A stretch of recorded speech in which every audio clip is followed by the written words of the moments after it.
Hello everyone, welcome to the amazing platform of commerce Wala. मैं हूं आपका मैथमेटिक्स कोच आशीष भाटिया और आप सबका फिर से स्वागत करता हूं हमारी सीयूईटी की स्प्रिंट सीरीज में। सीयूईटी की स्प्रिंट सीरीज में जो आज का हमारा चैप्टर है वो सिर्फ और सिर्फ अप्लाइड मैथ्स के स्टूडेंट्स के लिए है। और वो अप्लाइड मैथ्स के स्टूडेंट्स के लिए उनका पहला यूनिट होता है सीबीएसई का, जो कि है numbers, quantification and numerical application including numerical inequalities. तो बेटा आज का जो चैप्टर है वो सब बच्चों ने बहुत डिटेल में अच्छे से पढ़ा होता है। ठीक है, सीबीएसई के पॉइंट ऑफ व्यू से आप लोग उसको अच्छे से प्रिपेयर कर चुके हो, because it is one of the highest unit of your CBSE exam. तो वहां पर आपने सारे टॉपिक्स जो इसके अंदर है, जिनका मैं अगर नाम लूं तो सबसे पहले आपके पास मॉड्यूलो अर्थमेटिक, देन आपके पास boats and stream, alligation and mixture, pipes and cistern, then आपके पास रेसेस एंड गेम्स, देन आपके पास न्यूमेरिकल इनइक्वालिटीज। ये सारे के सारे टॉपिक आप लोग ऑलरेडी पढ़ चुके हो। बस एक टॉपिक आता है पार्टनरशिप का, जो बहुत ही सिंपल टॉपिक है, और आप लोग सारे कॉमर्स के स्टूडेंट हो तो आपके लिए तो वो चीज और भी ज्यादा सिंपल है। ठीक है, तो हालांकि आपने उसको सीबीएसई में नहीं पढ़ा, बट वहां पर बिल्कुल बेसिक मैथ लगती है और बिल्कुल बेसिक अकाउंट्स का यूज होता है, जिसके बेसिस पर आप लोग क्वेश्चंस को आराम से सॉल्व कर सकते हैं। तो आज की वीडियो में हम लोग एक वीडियो को ज्यादा प्रोडक्टिव बनाने के लिए क्वेश्चंस के थ्रू सारे कॉन्सेप्ट रिवाइज करेंगे, क्योंकि ऑलरेडी आप लोगों ने इस चैप्टर को बहुत अच्छे से डिटेल में पढ़ा हुआ है। तो अगर हम लोग इसको क्वेश्चंस के थ्रू रिवाइज करके हम लोग अपनी एक्यूरेसी बढ़ा सकेंगे तो हमारे लिए सीयूटी एग्जाम में बहुत ज्यादा फायदा हो जाएगा, और जो वीडियो है हमारी वो बहुत ही ज्यादा प्रोडक्टिव हो जाएगी रादर देन लेंदी होने से।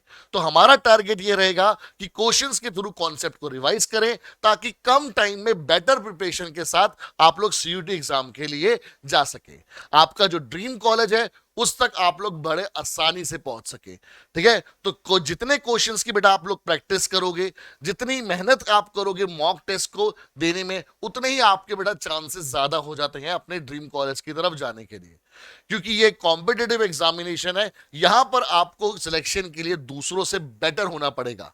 ठीक है, अब दूसरों से बेटर आप अपना टाइम सेव करके हो सकते हो, और वो सिर्फ आपको क्वेश्चंस की प्रैक्टिस ही करवा सकती है। टॉपिक्स आपने ऑलरेडी डिटेल में पढ़े हुए हैं, हमें सिर्फ उनको रिवाइज करना है। इस सीरीज का पर्पस ही यही है, तभी इसका नाम स्प्रिंट सीरीज रखा गया है, कि क्विकली आप सारे कॉन्सेप्ट को रिवाइज करो विद क्वेश्चंस, ताकि आपको पता लग सके कि आपके पास जो कॉन्सेप्ट है, जो लॉजिक्स है, जो ट्रिक्स है, वो कैसे यूज करके आपको एकदम करेक्ट एंड एक्यूरेट आंसर तक पहुंचना है। तो स्टार्ट करते हैं बेटा हम लोग आज की क्लास को। पहले क्वेश्चंस के थ्रू समझेंगे सारे कॉन्सेप्ट को, और फिर हम लोग क्या करेंगे, अपनी प्रिपरेशन को एक अच्छे से डायरेक्शन दे पाएंगे।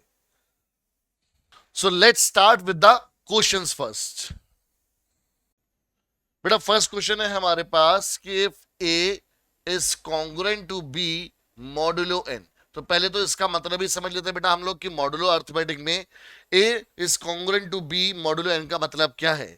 इसका मतलब होता है बेटा हमारे पास कि जो ए है, इट गिव्स, ए गिव्स, या फिर आप ऐसे ही बोल सकते हो A and B gives same remainder, gives same remainder when divided by n, when divided by n। तो जब हमारे पास कॉन्ग्रुएंट मॉड्यूलो की बात होती है तो हम लोग बोलते हैं कि जो a और b है वो दोनों सेम रिमाइंडर देंगे अगर उनको डिवाइड करा जाए किससे, n से। और इसका एक मतलब और होता है ऑल्सो कि जो a माइनस बी होगा it will be equal to an integral multiple of k। ठीक है, a माइनस बी क्या होगा, an integral multiple of k, यानी कि जो k है वो हमारे पास एक इंटीजर होगा। ठीक है, तो कॉन्ग्रुएंस मॉड्यूलो का मतलब हमारे पास यही है, यही दो बातें हैं कि अगर A is congruent to B modulo n, इसका मतलब a और b जब n से डिवाइड होंगे तो वो सेम रिमाइंडर देंगे। ठीक है, एंड दूसरी बात कि जब हम दोनों का डिफरेंस करेंगे, ठीक है, वो हमेशा क्या आएगा, इंटीग्रल मल्टीपल ऑफ k आएगा, और इंटीग्रल मल्टीपल ऑफ n आएगा हमारे पास। ठीक है, और जो k है यहां पर एक इंटीजर को रिप्रेजेंट कर रहा है। अब वो क्या कह रहे हैं कि अगर ये आपको गिवन है तो आपके पास इनमें से क्या ट्रू है। तो a is congruent to a modulo n का मतलब हुआ कि भाई a minus a integral multiple होगा k का। अब जीरो तो सबका मल्टीपल होता ही है, बट उससे इसका क्या लेना देना हुआ, है ना। अब B modulo A mod N है, B is congruent to A modulo N. इसका मतलब क्या हुआ, ये ऑप्शन हमारी रिजेक्ट हो चुकी है। इसका मतलब हुआ कि जब बी और ए को आप डिवाइड करते हो तो वो सेम रिमाइंडर देते हैं एन से, जो इसका भी मतलब है, ठीक है ना। इसका मतलब क्या है कि B and A gives same remainder when divided by n, when divided by n, ठीक है। तो इस बात का भी यही मतलब है, इस बात का भी यही मतलब है, तो दैट मीन्स हमारे पास ऑप्शन बी करेक्ट होगी, क्योंकि जो ऑप्शन सी है उसमें अगेन क्या है कि B is congruent to B modulo N. इसका मतलब क्या हुआ कि भाई जब बी और बी को आप बी और बी को जब आप एन से डिवाइड करेंगे तो रिमाइंडर क्या रहेगा, सेम। तो ऑब्वियस सी बात है। या फिर इसको आप ऐसे भी बोल सकते हैं कि जो b माइनस बी होगा वो इंटीग्रल मल्टीपल ऑफ k होगा, और जीरो तो सबका इंटीग्रल मल्टीपल होता ही है, बट इससे इसका कोई लेना देना नहीं है। तो दैट मीन्स हमारे पास ये वाली ऑप्शन भी करेक्ट, लास्ट वाली तो इनकरेक्ट है ही, बिकॉज जो सेकंड ऑप्शन है वो हमारे पास बिल्कुल सही है कि अगर a कॉन्ग्रुएंट है b मॉडुलो n, जिसका मतलब हुआ a को जब आप डिवाइड करते हैं n से जो रिमाइंडर आता है वही मतलब होता है कि इसका b congruent to a modulo n। मतलब जब आप b को a से डिवाइड कर रहे हैं तो रिमाइंडर क्या आ रहा है, b को जब आप n से डिवाइड कर रहे हैं और a को भी जब आप n से डिवाइड कर रहे हैं तो रिमाइंडर क्या आ रहा है, सेम, ठीक है। नेक्स्ट है बेटा की इवेल्युएशन करनी है आपको, तो ये बहुत आसान है, आप इसको डायरेक्टली ऐड कर सकते हैं बिकॉज छोटा नंबर है ये। तो 9 + 23 कितना हो गया, 32 mod 12, ठीक है ना। और जब हम लोग मॉडुलस लिखते हैं हमें पता है मॉडुलस इज अर्थमेटिक ऑफ और रिमाइंडर, तो यानी हमारे को रिमाइंडर बताना है कि जब मैं लिखता हूं a mod b तो इसका आंसर जो होता है वो क्या होता है, it is equal to reminder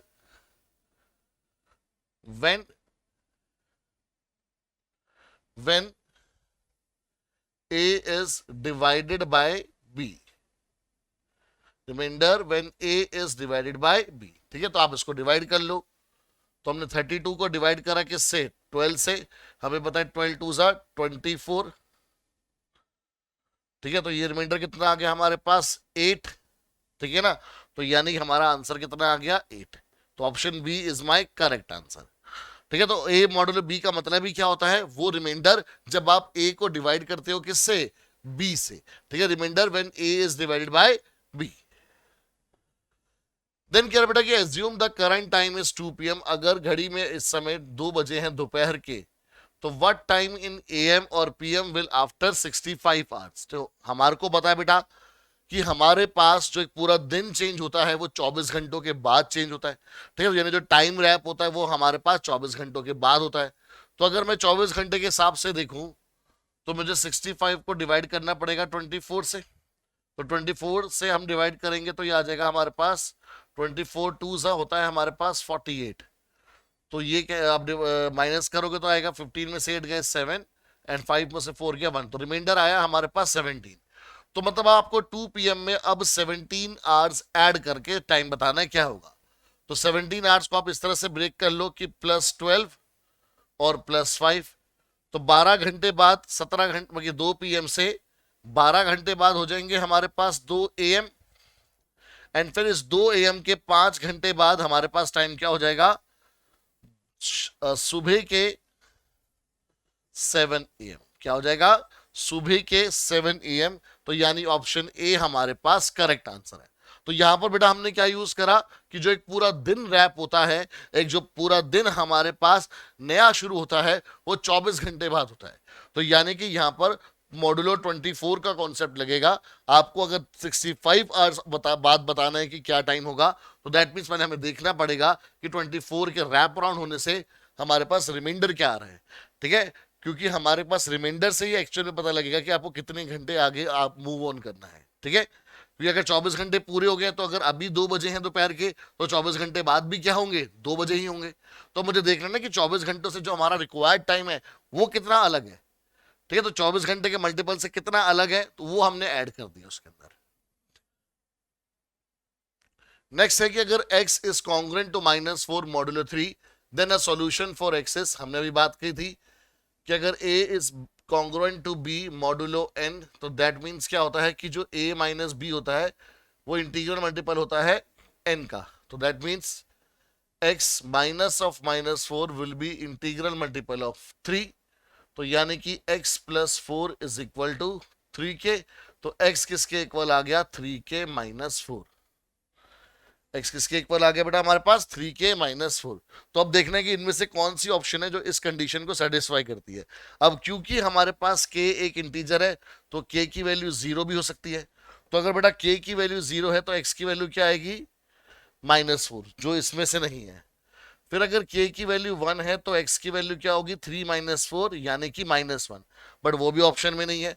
ठीक है, अगर मैं k की वैल्यू बढ़ाता जाऊंगा तो हमारे पास जो आंसर आएगा वो नेगेटिव आएगा, बट नेगेटिव में एक ही ऑप्शन है जो रिजेक्ट हो चुकी है, तो यानी अब मेरा जो आंसर आएगा वो किस में आएगा हमारे पास, अच्छा आप k की वैल्यू कम करते रहेंगे तो नेगेटिव में आएगा, तो ये रिजेक्ट हो चुका बिकॉज -2 नहीं आया है।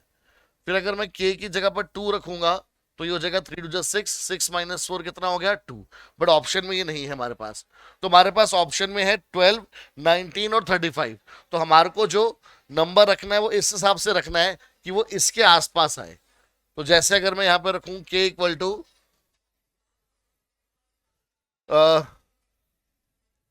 7, ठीक है, k इक्वल टू 7 रखूं मैं तो x किसके इक्वल आएगा 7 3 से 21, 21 माइनस 4 हो जाएगा हमारे पास 17, बट वो भी नहीं है ऑप्शन में हमारे पास, ठीक है ना।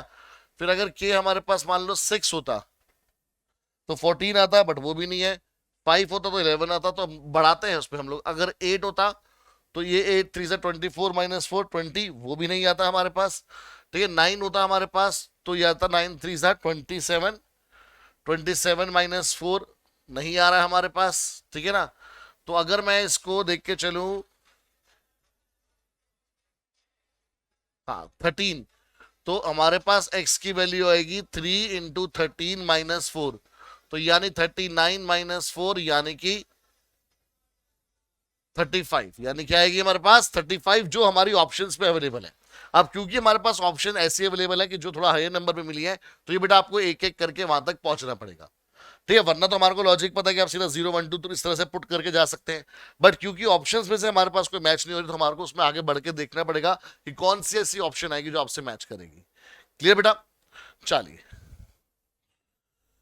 देन आपसे पूछा कि 186 इंटू 93 मॉड 7, एक सिंपल तरीका तो ये होता है कि आप क्या करो, इसको मल्टीप्लाई करके फिर डिवाइड कर दो 7 से। पर दूसरा तरीका क्या है हमारे पास कि अगर a into B mod n है तो it is same as a mod n into b mod n, ठीक है। तो ये बनेगा हमारे पास 186 मॉड 7 इंटू 93 मॉड 7। अब जब आप 186 को 7 से डिवाइड करेंगे तो देख लीजिए कितना रिमाइंडर आएगा। 186 को हम लोग डिवाइड कर रहे हैं 7 से, तो 7 2 जा 14, ठीक है। फिर हमारे पास क्या हुआ 4 कैरी हुआ 46, तो 7 6 जा 42, 7 6 जा 42 का मतलब हमारे पास रिमाइंडर कितना रह गया 4, तो ये आ गया हमारे पास 4 मॉड 7 इंटू, अब जब आप 93 को करेंगे तो हमें पता है कि 13 7 जा 91 होता है, तो हमारे पास ये आ जाएगा 2 मॉड 7, तो वापस ये दोनों मल्टीप्लाई हो जाएंगे तो इक्वल आएगा 8 मॉड 7 के, ठीक है ना। यही वाली प्रॉपर्टी बेटा दोबारा यूज हुई है, इस बार रिवर्स ऑर्डर में। अब 8 मॉड 7 का मतलब हो गया कि हमारे पास रिजल्ट कितना आ गया 1, ठीक है। ये कॉन्ग्रुएंट चलता है, ये इक्वल टू कितना आ गया 1, क्या जब आप 8 को डिवाइड करोगे 7 से तो रिमाइंडर क्या आएगा हमारे पास 1। क्लियर बच्चे, तो सिंपल आपके मॉडुलस के कॉन्सेप्ट चल रहे हैं हमारे पास, जो आप लोगों ने अच्छे से 12th में पढ़े हुए हैं। अब क्वेश्चन आता है कि find the last 2 digits of the product this, तो बेटा चाहे लास्ट 2 डिजिट्स निकालनी हो, ठीक है, चाहे लास्ट 3 डिजिट निकालनी हो, तो आप लोग मॉडुलो अर्थमेटिक का कॉन्सेप्ट यूज करते हो। अब अगर बात करी जा रही है बेटा लास्ट 2 डिजिट्स की, तो हम लोग क्या करेंगे, एक तो सिंपल तरीका क्या है कि भाई नंबर्स को मल्टीप्लाई करके देख लो, वो ज्यादा इजी रहेगा, ठीक है। बट पूरे नंबर को मल्टीप्लाई करने की जरूरत नहीं है, दोनों के लास्ट के 2 डिजिट से मल्टीप्लाई कर दो, ठीक है। मतलब 89 को मल्टीप्लाई कर दो किससे 45 से, ठीक है। ये कितना हो गया 5 9 जा 45, 4 कैरी, 5 8 जा 40 और 4 44, फिर 4 9 जा 36, 3 कैरी, बट आगे करने की जरूरत नहीं है, आपको लास्ट 2 डिजिट देखनी है। तो ये आ गया 5 और ये 6 + 4 हो गया 10, तो यानी लास्ट 2 डिजिट्स क्या आ रही है हमारे पास 0 एंड 5, तो ऑप्शन ए मेरा करेक्ट आंसर हो गया। क्योंकि अगर आप मॉड्यूलर अर्थमेटिक लगा के क्वेश्चन करोगे तो आपके पास आंसर तो आएगा, ठीक है, बट वो आपके पास टाइम कंज्यूमिंग ज्यादा होगा। तो अगर ऐसे ही लास्ट 2 डिजिट्स पूछी गई हैं तो आप दोनों के लास्ट 2 डिजिट को मल्टीप्लाई करके देख लो क्या आ रहा है। ऐसे अगर लास्ट 3 डिजिट पूछ जाए तो लास्ट 3 डिजिट्स तुम दोनों की मल्टीप्लाई करके फटाफट लास्ट 3 डिजिट्स देख लो, बस पूरा भी मल्टीप्लाई करने की जरूरत नहीं पड़ेगी आपको। तो एक क्विक वे में आपके पास जल्दी आंसर आ जाएगा। नेक्स्ट है बेटा कि अगर a is congruent to b modulo m तो इनमें से क्या ट्रू है। तो सबसे पहले हमारे पास ये प्रॉपर्टी होती है कि अगर a is congruent to b modulo m तो उसमें अगर आप एक सेम कांस्टेंट ऐड करते हैं तो रिजल्ट क्या रहता है, तब b कॉन्ग्रुएंट ही रहता है। मतलब जैसे अगर एग्जांपल के तौर पे मैं बोलूं कि 7 इज कॉन्ग्रुएंट टू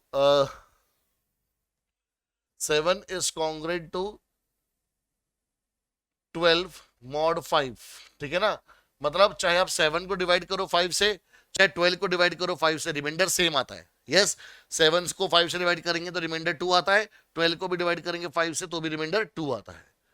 अब अगर इसमें कुछ नंबर ऐड कर देता हूं, मैं सपोज को 7 + 3 ऐड कर रहा हूं इधर, और इधर मैं 12 + 3 कर रहा हूं, तो अब जो हमारे पास रिजल्ट आएगा यानी कि 10 इज कॉन्ग्रुएंट टू 15 मॉड 5। तो अब जो नए नंबर्स आ गए हैं वो 10 और 15 है। मतलब 10 जो रिमाइंडर देगा 5 से डिवाइड होने पर, वही हमारे को 15 भी सेम रिमाइंडर देगा। तो यस, 10 से भी रिमाइंडर 0 आता है और 15 से भी रिमाइंडर 0 होता है, तो वेरीफाई होगी। इसी में अगर आप इसको माइनस कर देते हैं बेटा तो माइनस करने पर क्या आ जाएगा, 7 - 3 4 इज कॉन्ग्रुएंट टू 12 - 3 इज कितना आ गया, 9 मॉडुलो 5। मतलब अगर आप 7 में से 3 माइनस करते हैं तो 4, तो जब आप 4 को डिवाइड करते हैं किससे, 5 से, तो रिमाइंडर कितना आता है हमारे पास, 4 ही आता है।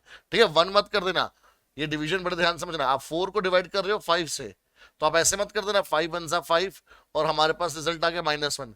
रिमाइंडर कभी भी -1 नहीं आ सकता, बिल्कुल गलत है।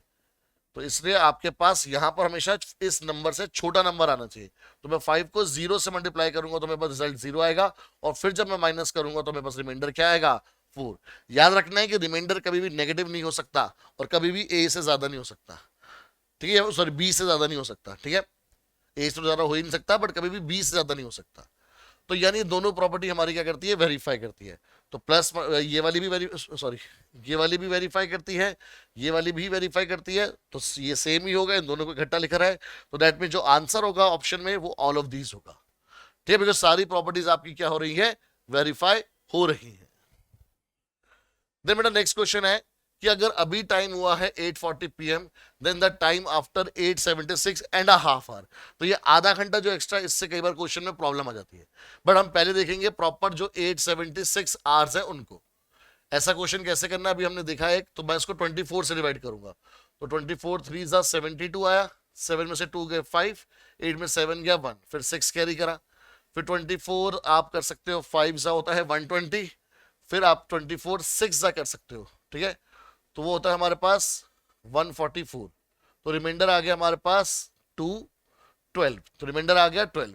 तो यानी कि हम लोग 8:40 PM में पहले तो हम लोग +12 करेंगे तो वो आ जाएगा हमारे पास 8:40 AM।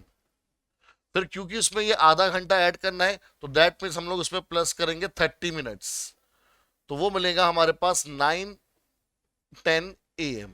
तो यानी कि ऑप्शन बी हमारे पास करेक्ट है, बिकॉज सुबह के 8:40 में अगर आप 30 मिनट और ऐड करेंगे तो वो 9:10 बन जाते हैं। ठीक है, ये टाइम देखना आप सबको आता है, ठीक है, 30 मिनट है तो उसमें से पहले 20 मिनट्स ऐड करोगे तो पूरे 9 बज जाएंगे, फिर 10 मिनट और ऐड करें तो सुबह के 9:10।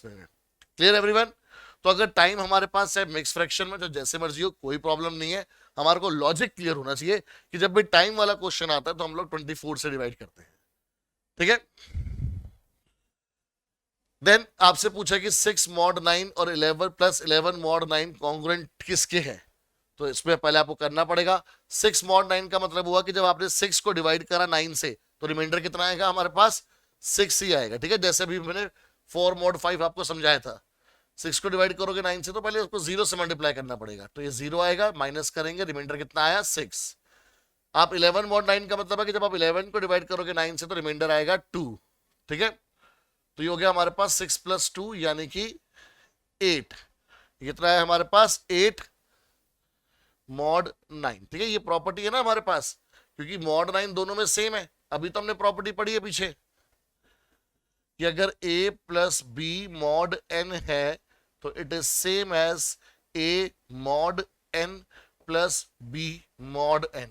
तो वही प्रॉपर्टी एक्सप्लेन कर रखी है। तो ये हो गया 6+2, 6 आप इसको ऐसे भी 6+11 मॉड 9, ठीक है ना। तो उसको आप बोल सकते हो 6+11 मॉड 9 का मतलब हो गया हमारे पास कितना आ गया ये 17 मॉड 9, ठीक है। 17 मॉड 9 का मतलब क्या हुआ कि जब आपने डिवाइड करा 17 को 9 से तो रिमाइंडर कितना आया 8, ठीक है। तो अब देखते बेटा किसका रिमाइंडर हमारे पास 8 आता है। 8 मॉड 9 मतलब जब आप 8 को डिवाइड करोगे 9 से तो रिमाइंडर कितना आएगा 8। 6 को डिवाइड करोगे 9 से तो रिमाइंडर कितना आएगा 6। 7 को डिवाइड करोगे 9 से रिमाइंडर कितना आएगा 7। 0 को डिवाइड करोगे 9 से, 0 को डिवाइड करोगे हम लोग 9 से तो रिमाइंडर कितना आएगा 0 ही आएगा, ठीक है ना। तो यानी कि हमारे पास सिर्फ ये वाली ऑप्शन हमारी मैच कर रही है, तो option A is our correct answer, ठीक है। तो उसने पूछा था कि जो इस पूरे का जो हमारे पास रिमाइंडर बनेगा वो कॉन्ग्रुएंट मतलब किसके रिमाइंडर के सेम होगा इन चारों में से, ठीक है। तो आपको सब्जेक्टिव वे में नहीं जाना, आपको ऑब्जेक्टिव वे में क्वेश्चन को सोच समझ के करना है ताकि टाइम हमारा सेव हो जाए।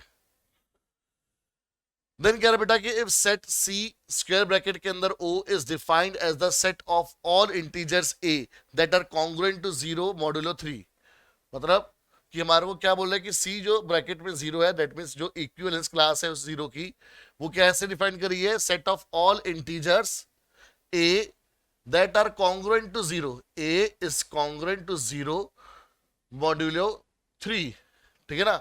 तो आपको बताना है कि सी 0 क्या है, तो दैट मीन्स आपको ए की वैल्यू बतानी है कि जो इसको सेटिस्फाई करेगी, ठीक है। तो आप इसको ऐसे भी तो लिख सकते हो कि भाई a minus 0 is an integral multiple of k। अब k की वैल्यू इंटीजर है, कुछ भी पुट करते रहो।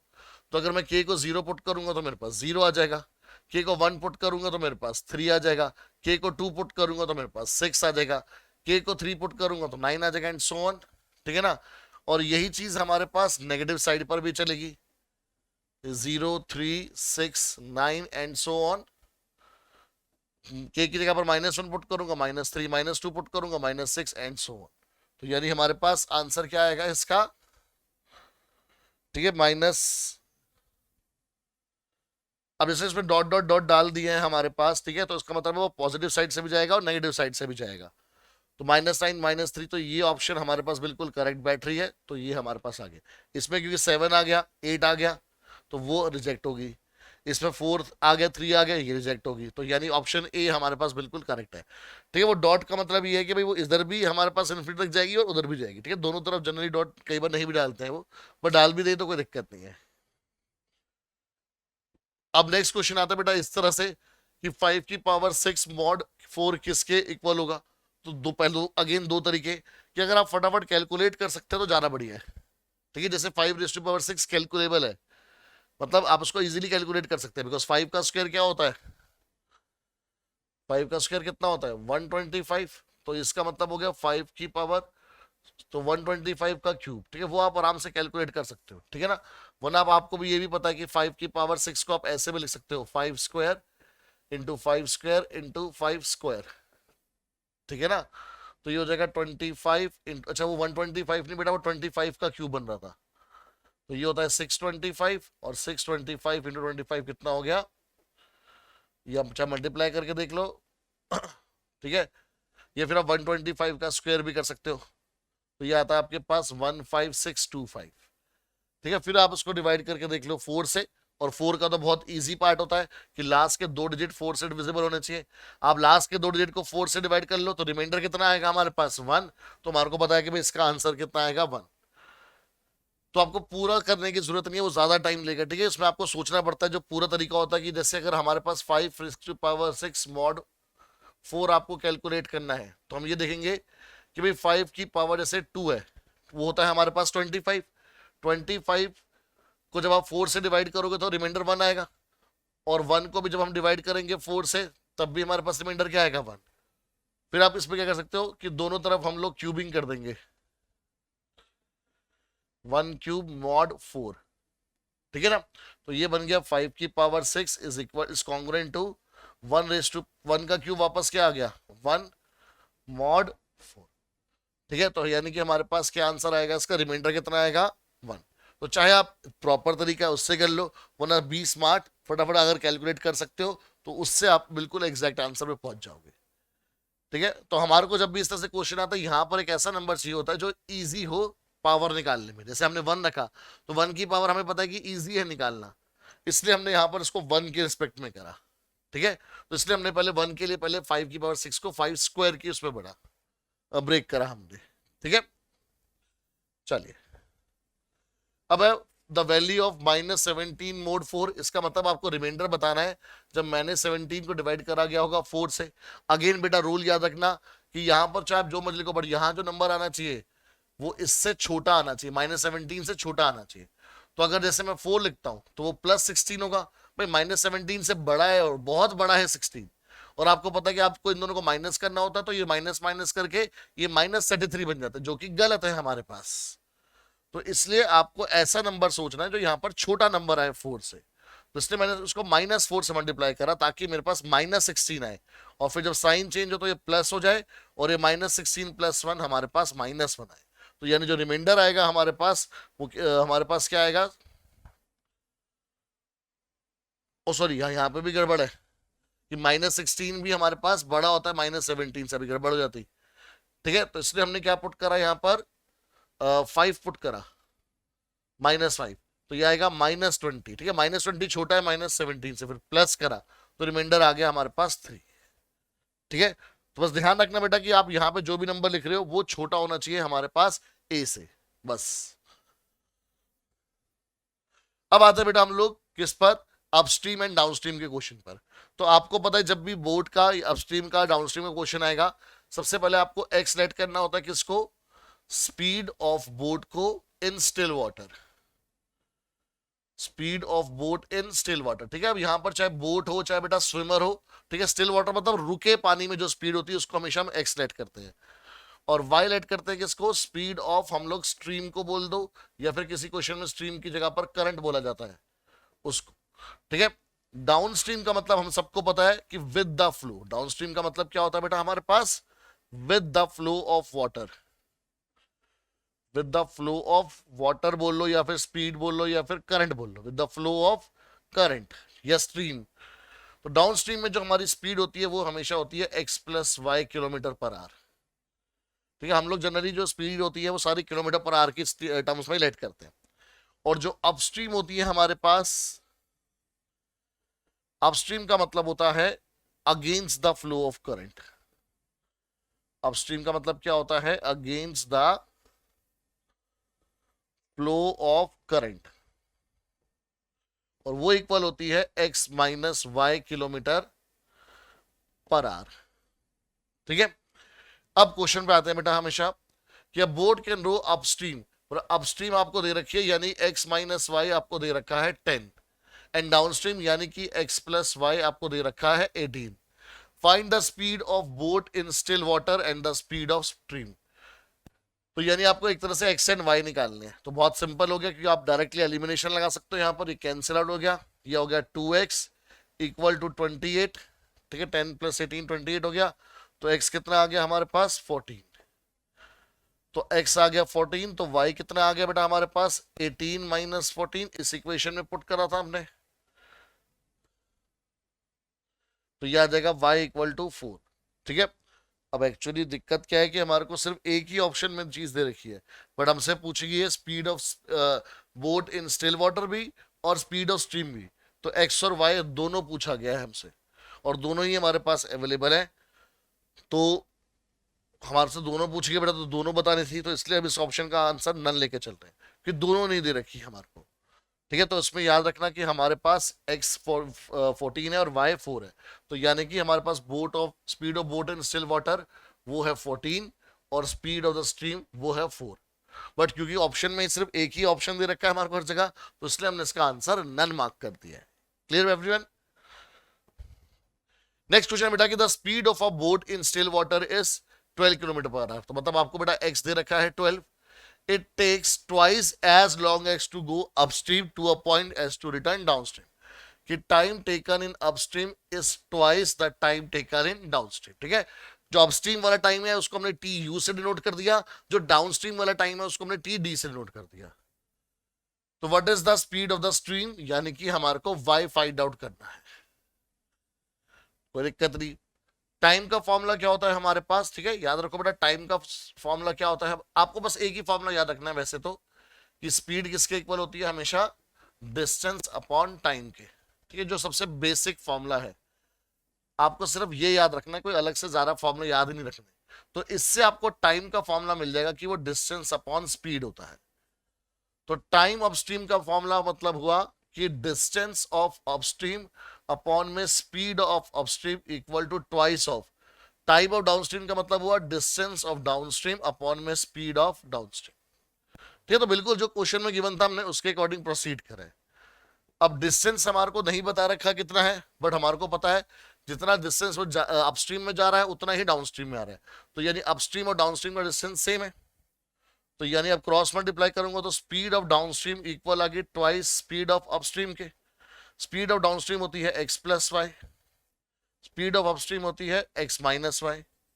तो x प्लस वाई इक्वल आ गया 2x माइनस 2y के। तो ये इक्वल आ गया हमारे पास, इसको इधर भेजा, इसको इधर भेजा, तो ये हो गया उधर जाके 3y equal to x। x किसके इक्वल हो गया, 3y के। ठीक है, या फिर y हो गया हमारे पास x बाई 3 के इक्वल। अब x आपको क्वेश्चन में दे रखा है 12, तो 12/3 का मतलब 4 किलोमीटर पर आवर हमारे पास आंसर आ गया। ठीक है, तो यानी ऑप्शन सी मेरे पास बिल्कुल करेक्ट आंसर आ रहा है। तो बेटा अपस्ट्रीम डाउनस्ट्रीम वाले क्वेश्चन में, बोर्ड स्ट्रीम्स वाले क्वेश्चन में आपने जो फोकस बना के रखना है वो एक्स और वाई के ऊपर बना रख के रखना है। और ये जरूर याद रखना है कि अपस्ट्रीम का मतलब होता है एक्स माइनस वाई और डाउनस्ट्रीम का मतलब होता है एक्स प्लस वाई। चलिए नेक्स्ट क्वेश्चन क्या कहता है कि अब motor boat can row at the speed of 8 kilometre per hour in still water. तो यानी अगेन बेटा हमारे को x दे रखा है। If the river is flowing at 4 kilometre per hour, तो यानी ये स्पीड ऑफ स्ट्रीम होगी, यानी y दे रखा है हमारे को। तो it takes 16 hour for a round trip. 16 hour किसको लगते हैं, राउंड ट्रिप को, मतलब time taken in going upstream plus time taken in going downstream is equal to what, 16। ये बोला है हमारे को। तो find the distance between the two places, आपको बताना है कि एक्चुअल में डिस्टेंस क्या है हमारे पास। तो x प्लस वाई यानी कि ये हो गया स्पीड ऑफ डाउनस्ट्रीम, वो कितनी होगी हमारे पास 8 प्लस 4 12। फिर स्पीड ऑफ अपस्ट्रीम होगी हमारे पास x माइनस वाई यानी 8 माइनस 4, वो हो गई 4। टाइम का फॉर्मूला अभी आपको पता कैसे कैलकुलेट करता है, डिस्टेंस अपस्ट्रीम अपॉन में speed upstream plus distance downstream upon में स्पीड डाउनस्ट्रीम, और ये इक्वल दे रखा है आपको 16 के। अब हमारे को पता है कि डिस्टेंस अपस्ट्रीम हमें नहीं पता, बट x लिया, और स्पीड ऑफ अपस्ट्रीम होती है हमारे पास x माइनस वाई जो हम कैलकुलेट कर चुके हैं 4। फिर जितना डिस्टेंस अपस्ट्रीम का यार ऑब्वियस सी बात है उतना ही डिस्टेंस डाउनस्ट्रीम का होगा, और हम लोग डाउनस्ट्रीम की स्पीड भी कैलकुलेट कर चुके हैं 12। तो ये आ गया हमारे पास, इसका एलसीएम आ गया 12, तो ये हो गया 3x plus x is equal to 16। तो 4x इक्वल आ गया 16 इंटू 12, तो 4 1 जा 4 4 जा, तो दैट मीन्स x की वैल्यू आ गई हमारे पास 48। x कितना आ गया 40। अच्छा अब इस पे बेटा ऐसे x लेट नहीं करना चाहिए, बिकॉज x हम लोग इसको लेट कर चुके हैं, तो आप इसको कुछ x डैश लेट कर लो, या फिर सिंपली d डिस्टेंस लेट कर लो, ज्यादा बढ़िया है वो। ठीक है, क्योंकि x हम लोग हमेशा क्या मान के चलते हैं, speed of boat in still water मान के चलते हैं, तो वो गलती से वहां पर x ले गया, तो डिस्टेंस आया 48 किलोमीटर, वो हमारा करेक्ट आंसर बन गया। ठीक है, चलिए वैसे एमसीक्यू फॉर्मेट के पेपर में कोई फर्क नहीं पड़ता, चाहे आप इसको ऐसे एक्स रखे या डी रखे, ठीक है ना, बट यस क्योंकि अभी समझा रहे हैं हम लोग, तो वहां पर वो हमने डी रखा।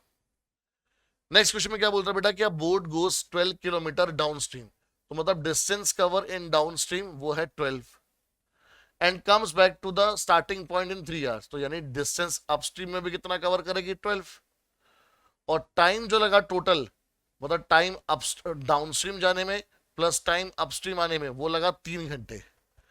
If the speed of the stream का मतलब क्या हो गया y 3 है, तो हमें बताना है x क्या होगा। ठीक है, तो सिचुएशन आपको दे रखी है, तो वही कॉन्सेप्ट यूज करेंगे, डिस्टेंस ऑफ डाउनस्ट्रीम अपॉन में speed of downstream plus distance of upstream upon में speed of upstream equal to 3। अब डिस्टेंस ऑफ हमारे पास डाउनस्ट्रीम क्या होगा बेटा 12। स्पीड ऑफ डाउनस्ट्रीम कितनी होती है हमारे पास x plus Y. Distance of upstream कितना है उतना ही है 12, पे जितना जाएगा उतना ही आएगा। और स्पीड ऑफ अपस्ट्रीम होती है x minus Y equal to 3। ठीक है, अब आपको y की वैल्यू दे रखी है, तो ये बना 12 upon X plus 3 plus 12 upon X minus 3 equal to 3। अब इसको आपको सिंप्लीफाई करना है, तो बेटर है ऑप्शन यूज कर लो कि अगर x मेरे पास 9 होता, ठीक है, जल्दबाजी में आप कर सकते हो, बहुत अच्छी बात है, मैं करवा देता हूँ पूरा। जैसे 12 कॉमन ले लो और इजी हो जाएगा। ये हो गया 1 plus 1 upon X plus 3 plus 1 upon X minus 3 equal to 3। फिर 3 1 सा 3 4 सा, फिर 4 को उधर भेज देंगे आप। ये एलसीएम आ जाएगा हमारे पास x plus 3 into x minus 3, ऊपर क्रॉस मल्टीप्लाई होता है इस तरह से, आपको हमेशा से पता है कि शॉर्टकट है ये हमारे पास एलसीएम लेने का। ये हो गया 1/4। अब -3 से +3 कैंसल हो जाएगा, ये बचा 2x, और यहाँ पर आइडेंटिटी लग गई x² minus 9 equal to 1/4। Cross multiply करा 8x इज इक्वल टू में x² माइनस 9। अब या तो बेटा ऑप्शन से आप, अगेन मैं बोल रहा हूँ, वेरीफाई करो, ज्यादा इजी रहेगा, बिकॉज क्वाड्रेटिक बनेगी आपको टाइम ज्यादा लगेगा। हमारे पास मल्टीपल चॉइस क्वेश्चन है, तरीका आपको पता है कैसे करना है, बट आप लोग स्मार्ट वर्क करो, ऑप्शन यूज करो। अगर 9 होता हमारे पास तो ये बनता 12 अपॉन में 9 प्लस 3 12, और 12 अपॉन में 9 माइनस 3 6, तो 12 1 जा, ये 6 2 जा, तो 2 + 1 आता हमारे पास 3, और यहाँ पर भी क्या है 3, तो पहला ही ऑप्शन सेटिस्फाई कर गई, आगे चेक करने की जरूरत ही नहीं है। चाहो तो करके देख लो, 8 पुट करोगे तो 12/11 आएगा, और ये 12/5 कुछ नहीं हो सकता। 7 पुट करोगे तो 12/20, और 12 बाई ये आएगा हमारे पास 4, तो उस पर भी कुछ नहीं बन रहा हमारे पास। सेम आप 6 के साथ इस तरह से देख सकते हो, तो डायरेक्टली हमारे पास पहले ऑप्शन से आंसर मिल गया। तो ये सब क्या करोगे आप लोग, ये वाला पार्ट क्या है आपका, नॉट रिक्वायर्ड है। ठीक है, आप क्या करो इसकी जगह पर यूज करो किसको, ऑप्शन को। ठीक है, तो ऑप्शन से आपको हेल्प मिल जाएगी कि आपको क्या करना है आगे। Clear everyone? चलिए बेटा, अब आते बेटा नेक्स्ट क्वेश्चन पर। नेक्स्ट क्वेश्चन में हमारे पास एलिगेशन एंड मिक्सचर का कॉन्सेप्ट है, एक बार उसको रिवाइज कर लेते हैं। एलिगेशन एंड मिक्सचर में हमने पढ़ा था कि अगर सी हमारे पास प्राइस है किसका, चीपर गुड का,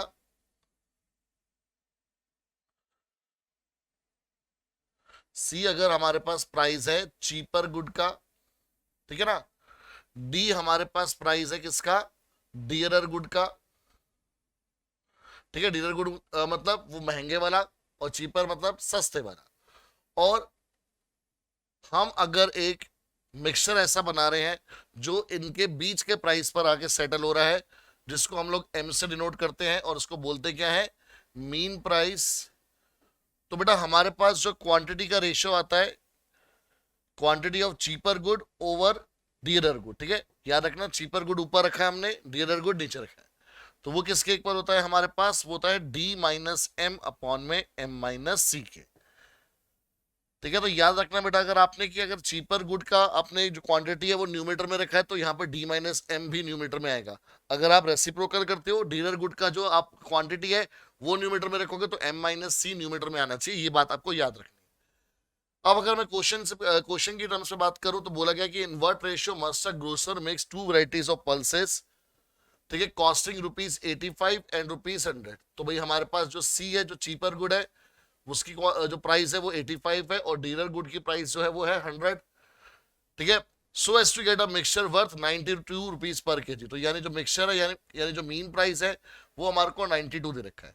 तो आपसे क्वांटिटी का रेशियो पूछा है cheaper good over dealer good के, तो उसका फॉर्मूला हमारे को पता है बेटा, डी माइनस एम अपॉन में एम माइनस सी, तो यानी कि 100 माइनस 92 अपॉन में 92 माइनस 85, तो ये आ जाएगा बेटा हमारे पास 8/7, तो यानी रेशियो आ गया 8:7।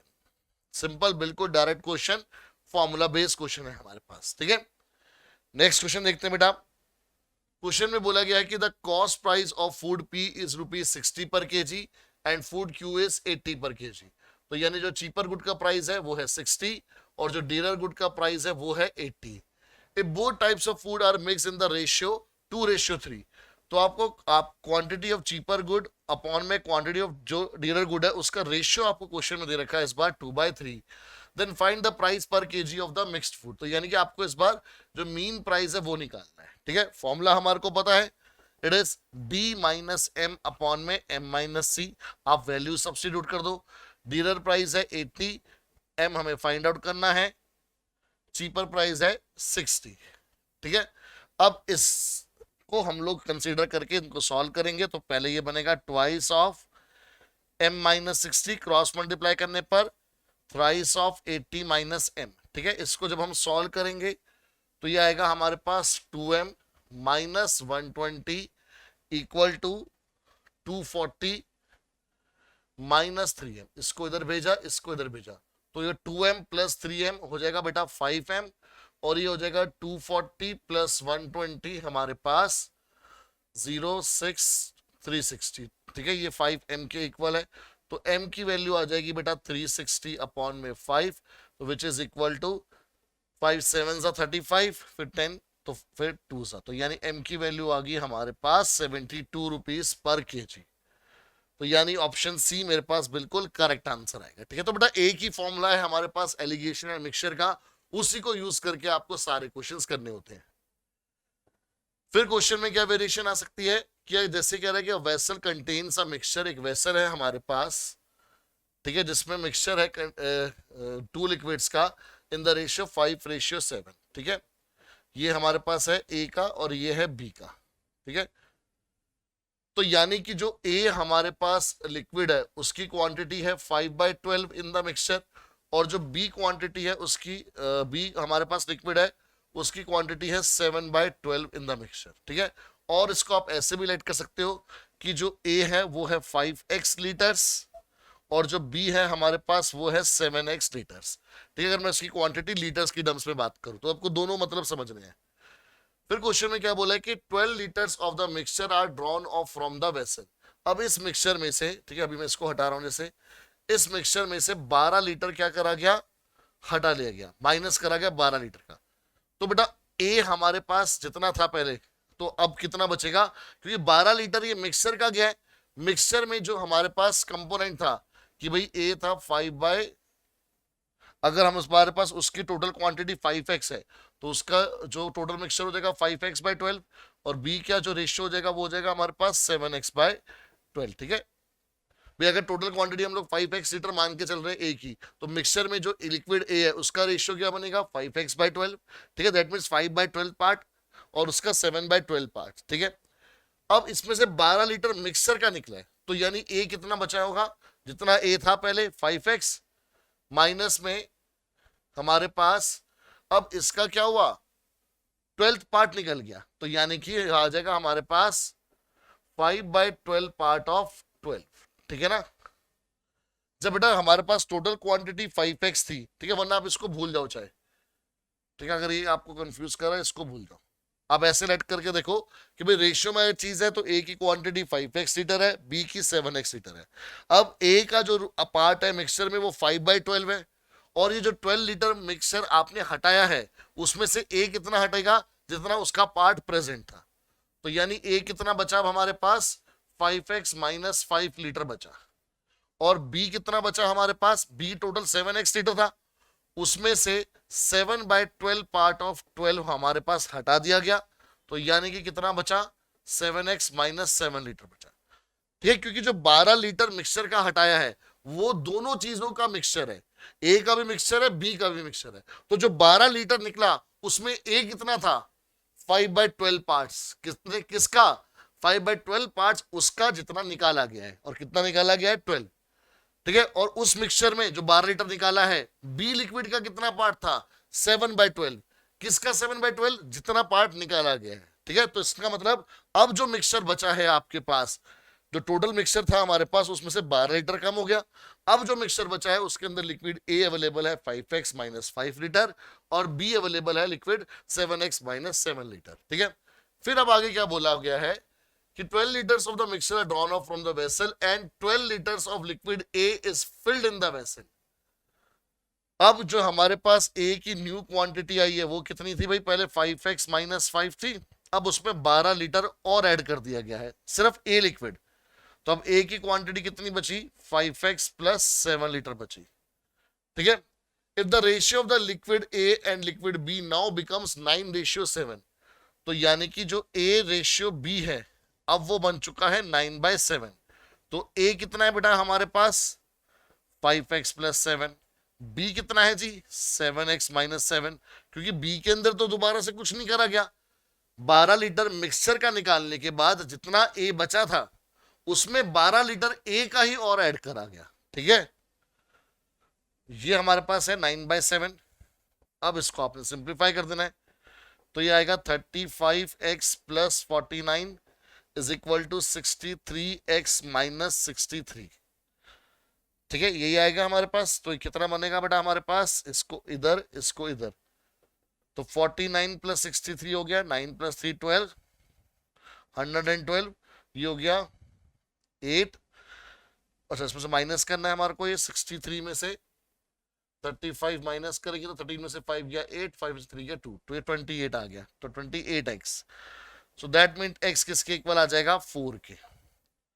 तो यानी कि हमारे पास जो a है वो ओरिजिनली कितना था, 20 लीटर, और जो b था वो था 28 लीटर। हमसे पूछा है किसका, how many litres of liquid b का पूछा है, तो b कितना अवेलेबल था हमारे पास, 28 लीटर। तो ऑप्शन बी हमारे पास करेक्ट है। ठीक है, तो ये चीज आपको ध्यान रखनी है बेटा, जब मिक्सचर में से कोई चीज निकाली जाती है और वो मिक्सचर 2 या 3 चीजों का होगा, तो जितना पार्ट निकाला गया है उसमें से जो चीजें होंगी वो उनके रेशियो के हिसाब से होंगी। ठीक है, वो ये बात आपको याद रखनी है कि जैसे ए, जब ये 12 लीटर निकाला गया, ए अगर पहले 5x था और रेशियो ए का 5/12 पार्ट था, तो जितना पार्ट निकाला गया है उतना ही बेटा 5/12 का कम होगा हमारे पास। ठीक है, ये बात आपको जो मेन है वो याद रखनी है। नेक्स्ट क्वेश्चन कह रहा है कि 3 varieties A B and C of tea are mix together in the ratio 1:1:3। तो इस बार बेटा 3 रेशियो वाला आ गया, बट हमारे पास जो फॉर्मूले हमने पढ़े हैं अभी एलिगेशन मिक्सचर में वो 2 रेशियो के लिए। तो जब भी इस तरह से आता है तो हम लोग क्या करते हैं, 2 रेशियो को 1 मान लेते हैं। ठीक है, तो जैसे हमने ए, हमारे को बोला गया ना कि भाई जो ए है रेशियो बी रेशियो सी वो है 1:1:3। तो मैंने ए और बी को एक सिंगल रेशियो मान लिया और उसको नाम दे दिया एक्स। तो उनके पार्ट्स भी क्या हो जाएंगे बेटा, ऐड हो जाएंगे। तो दैट मीन्स कि जो एक्स रेशियो सी है वो आ गया 2:3। ठीक है, अब ये हमारे पास रेशियो चलेगा। फिर कह रहा है the price of tea A is 127 per KG and that of tea B is ₹135। तो जो हमारे पास प्राइस ऑफ एक्स आएगा वो क्या आएगा, ए और बी का एवरेज प्राइस आ जाएगा। एवरेज प्राइस मतलब उनका क्या बोलते हैं, अर्थमेटिक मीन निकाल देंगे हम लोग। तो ये आएगा बेटा हमारे पास 7 5 12, 3 और 1 4 और 2 6, 262/2 यानी 131 रुपीज। ठीक है, और जो हमारे पास if the price of the mixture दे रखा है हमारे को, ठीक है, तो अब ये बेटा एक एक्स है एक सी है। ठीक है, अब ये 2 है ना, इसके हिसाब से बना रहे हैं, ये एक्स और सी है और ये एम है। एक्स का प्राइस हमारे को दे रखा है 131, सी का प्राइस हमारे को नहीं पता, और मीन प्राइस हमारे को दे रखा है 152। तो find the price per KG of tea. तो हमारे को पता है बेटा क्वांटिटी ऑफ एक्स अपॉन में क्वांटिटी ऑफ जो सी बनेगा वो क्या बनेगा, सी माइनस एम अपॉन में M minus X. Quantity of X हमारे को रेशियो दे रखा है 2:3, तो ये 2/3 हो गया। ठीक है, दे रखा है मतलब जो हमने फाइंड आउट किया था कि एक्स की और जो सी की क्वांटिटी है उनका रेशियो कितना होगा। सी का प्राइस हमें नहीं पता, एम पता है हमारे को, एम कितना है 152, ये हो जाएगा 152 माइनस एक्स पता है 131। अब इसको सॉल्व कर लो, तो ये आ रहा बेटा 2/3 equal to C minus 152 upon में 21 आ गया। ठीक है, क्रॉस मल्टीप्लाई करा, 3 1 जा 3 7 जा, 7 2 जा 14 इक्वल टू सी माइनस 152। तो सी की वैल्यू कितनी आ गई, 152 प्लस 14। ठीक है ना, ऐड हो जाएगा, तो 166 आ गया बेटा हमारे पास आंसर। तो यानी option A is correct answer. तो इस तरह से बेटा अगर कभी 3 भी दे रखे तो भी कंफ्यूजन नहीं होनी चाहिए, आपने इन 3 में से 2 को 1 मान लेना है। ठीक है, और जिस रेशियो में वो अवेलेबल है उसी रेशियो के हिसाब से अपने उसका एवरेज प्राइस निकाल दिया। भाई 1:1 में थे तो उसका प्राइस इसके हिसाब से निकल गया। क्लियर? चलिए नेक्स्ट एक और बहुत बढ़िया लेवल का क्वेश्चन कि 2 vessels A and B contain milk and water in the ratio 7:5 and 17:7। तो 2 वेसल्स हैं हमारे पास ए और बी। ए में जो है वो रेशियो है 7:5, ये 7 मिल्क का है और 5 वाटर का है। और जो दूसरी वेसल है बी, उसमें जो रेशियो है वो है 17:7, ये 17 पार्ट मिल्क के हैं और 7 पार्ट वाटर के हैं। ठीक है। In what ratio mixture 2 vessels should be mixed to get a new mixture containing milk and water in the ratio 5:3? तो इस बार आपको जो न्यू रेशियो है वो दे रखा है, आपको क्या बताना है? इन what ratio mixture 2 vessels should be mixed। अच्छा नया रेशियो ये चाहिए तो आपको बताना है कि इन दोनों को किस हिसाब से मिक्स करना है। क्लियर? अब जब भी इस तरह से क्वेश्चन है कि दो अलग अलग लिक्विड है दो अलग अलग वेसल में, तो बेटा किसी एक लिक्विड को पकड़ लो, चाहे आप मिल्क को पकड़ लो, चाहे आप क्या करो अपना वाटर को पकड़ लो, किसी एक को पकड़ लो। तो जैसे मैंने मिल्क को पिक कर लिया यहाँ पे, तो हमने बोला कि जो मिल्क है, मिल्क की क्वांटिटी इन मिल्क इन ए कितना होगा? वो 7/12 पार्ट्स होगा। मिल्क इन बी कितना होगा? वो 17/24 पार्ट्स होगा, बिकॉज 7:5 है तो ए में 7/12 पार्ट्स है मिल्क, बी में हमारे पास 17/24 पार्ट है। और जो हमारे को इन दोनों को ऐड करके जो नया हमारे पास चाहिए न्यू विसी, उसमें जो हमारे को रेशियो चाहिए वो 5:3 चाहिए, ये मिल्क का ये वाटर का। तो जो हमारे पास डिजायर्ड सी है हमारे पास, उसमें मिल्क का कितना पार्ट है हमारे पास? 5/8 पार्ट है। ठीक है ना। हमें बताने की क्वांटिटी का रेशियो कितना रखना है कि भाई इन दोनों को किस हिसाब से मिक्स करना है। तो यानी मुझे क्वांटिटी ऑफ ए अपॉन में क्वांटिटी ऑफ, या फिर quantity of milk in A upon में quantity of milk in B बताना है कि हमारे को किस रेशियो में करना है मिक्स। ठीक है। तो अब बेटा अगर आप इसको अपने क्वेश्चन के फॉर्मेट से देखोगे, ठीक है ध्यान समझना, अब इसी चीज को हम लोग अपने क्वेश्चन के फॉर्मेट से देख रहे हैं। तो बेटा पास जो सी है, पहले ना सबको सेम कर लो ताकि मैं जो फ्रैक्शंस हैं उनको कंपेयर कर पाऊं। सेम करने के लिए हमने सारे फ्रैक्शन को क्या करा? एलसीएम लेके सेम कर दिया। तो 12, 24 और 8 का एलसीएम हमारे पास 24 ही आएगा, तो उसके लिए इंटू 2 और इंटू 2 करा हमने, तो ये हो गया 14/24। मिल्क इन बी है 17/24, इसके लिए इंटू 3 और इंटू 3 करा, तो ये मिल्क इन सी कितना आ गया? 15/24। ठीक है। अब ये हमारे पास क्या होगी? सारी क्वांटिटी सेम लेवल पर आ गई। तो हम बोल सकते हैं कि जो चीपर प्राइस है, वो चीपर कौन है? 14/24 है। डीलर कौन है? 17/24। और बीच में हमारे को इसका मिक्सचर चाहिए जो कि है 15/24। ठीक है ना। ये कम है ये ज्यादा है, बीच का हमारे को चाहिए। और हमारे को रेशियो इस बार दे रखा है कितना? 5:3। अच्छा हमारे को रेशियो फाइंड आउट करना है, सॉरी।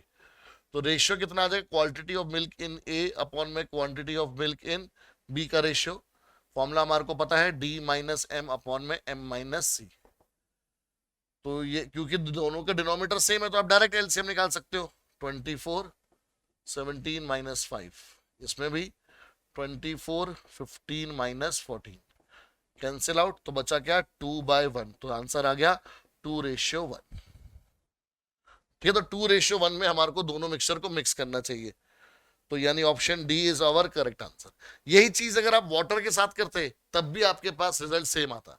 आप चाहे तो देख सकते हैं, फिर खुद करके देख सकते हैं कि अगर मैं वाटर वाला केस लेके चलता तो वाटर इन ए कितना आता हमारे पास? 5/12। फिर वाटर इन बी कितना आता हमारे पास? 7/24। और फिर वाटर इन सी जो रिक्वायर्ड है वो कितना है हमारे पास? 3/8। तो अगेन आपको एलसीएम लेना पड़ता है पहले सेम करने के लिए। तो ये हो जाता 5 × 2 × 2, तो ये होता 10/24। और ये तो है ही 7/24, इसमें इंटू 3 तो ये 9/24 आता। ठीक है ना। अब अगेन ये हमारे पास क्या होता? अब ये हमारा डीलर होता, ये हमारे पास चीपर होता, सॉरी ये हमारे पास डीलर होता, ये चीपर होता, ये हमारा मीन होता। ठीक है ना। तो अब जो रेशियो आता खुद करके देख लो बेटा। D - M मतलब हमारे पास कितना हो गया? मैं उल्टा लेके चल रहा हूं, सॉरी, क्योंकि हमने वहां पर C को A वाला माना है ना, तो ये तो C रहेगा, ये D रहेगा। ठीक है ना हमारे पास, और ये M आ गया। तो करके देख लो। d माइनस m का मतलब हो गया 7 माइनस 9, और m माइनस c का मतलब हो गया 9 माइनस 10, तो -2 अपॉन -1, तो यानी अगेन रेशियो कितना आया 2/1। ठीक है, तो अगर मैंने यहाँ पर ए वाले के लिए सी माना है तो बड़ा वहां पर भी मुझे वाटर के लिए भी ए वाले को सी मानना पड़ेगा। ठीक है, तभी वो रेशियो हमारा सेम रहेगा ना, कि हमने ए को ऊपर रखना है। क्लियर बच्चे? तो बहुत बढ़िया लेवल का क्वेश्चन था एलिगेशन एंड मिक्सचर का ये। अब यहां पर आता बेटा हमारे पास कि आपके पास अगर जो जिसको हम बोलते हैं रिपीटेड डाइल्यूशन, ये आपने पढ़ा हुआ है सीबीएसई में भी टॉपिक, जिसको हम लोग बोलते हैं रिपीटेड डाइल्यूशन। ठीक है, तो रिपीटेड डाइल्यूशन में आपके पास डायरेक्ट फॉर्मूला होता है कि क्वांटिटी ऑफ क्या बोलते हैं कि जो लिक्विड है लेफ्ट, ठीक है, क्वांटिटी ऑफ लिक्विड लेफ्ट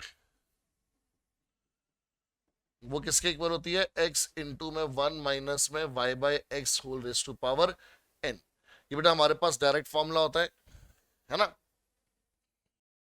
अब यहां पर मतलब पता है आपको कि x होता है जो टोटल यूनिट अवेलेबल होता है, x क्या होता है हमारे पास, टोटल यूनिट ऑफ लिक्विड हमारे पास जो होती है, और y क्या होता है हमारे पास, यूनिट्स ऑफ लिक्विड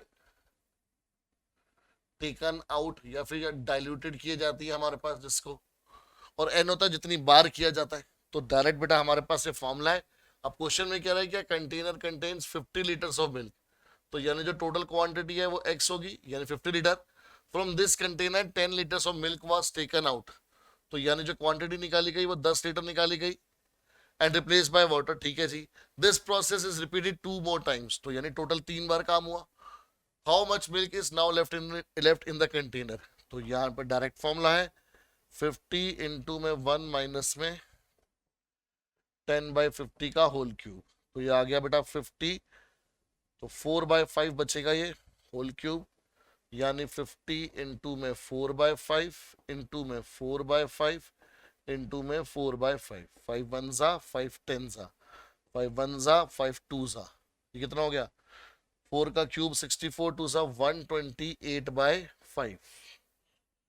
तो अगर आप इसको डिवाइड करोगे तो 5 2 जा 10, कितना आएगा ये 5 2 जा 10, 12 था तो 2 बचा 28, 5 5 जा 28, तो 25.6 लीटर आएगा, 25.6 लीटर, तो यानी ऑप्शन बी आ जाएगा हमारे पास। तो बेटा ये हमारे पास थे एलिगेशन एंड मिक्सचर के क्वेश्चंस। अब आते हैं बेटा हम लोग पाइप्स एंड सिस्टम पर। तो पाइप्स एंड सिस्टम के अंदर बेटा आपको ये याद रखना जरूरी है कि हमारे पास 2 टाइप के पाइप्स होते हैं। ठीक है, 2 टाइप के पाइप्स होते हैं।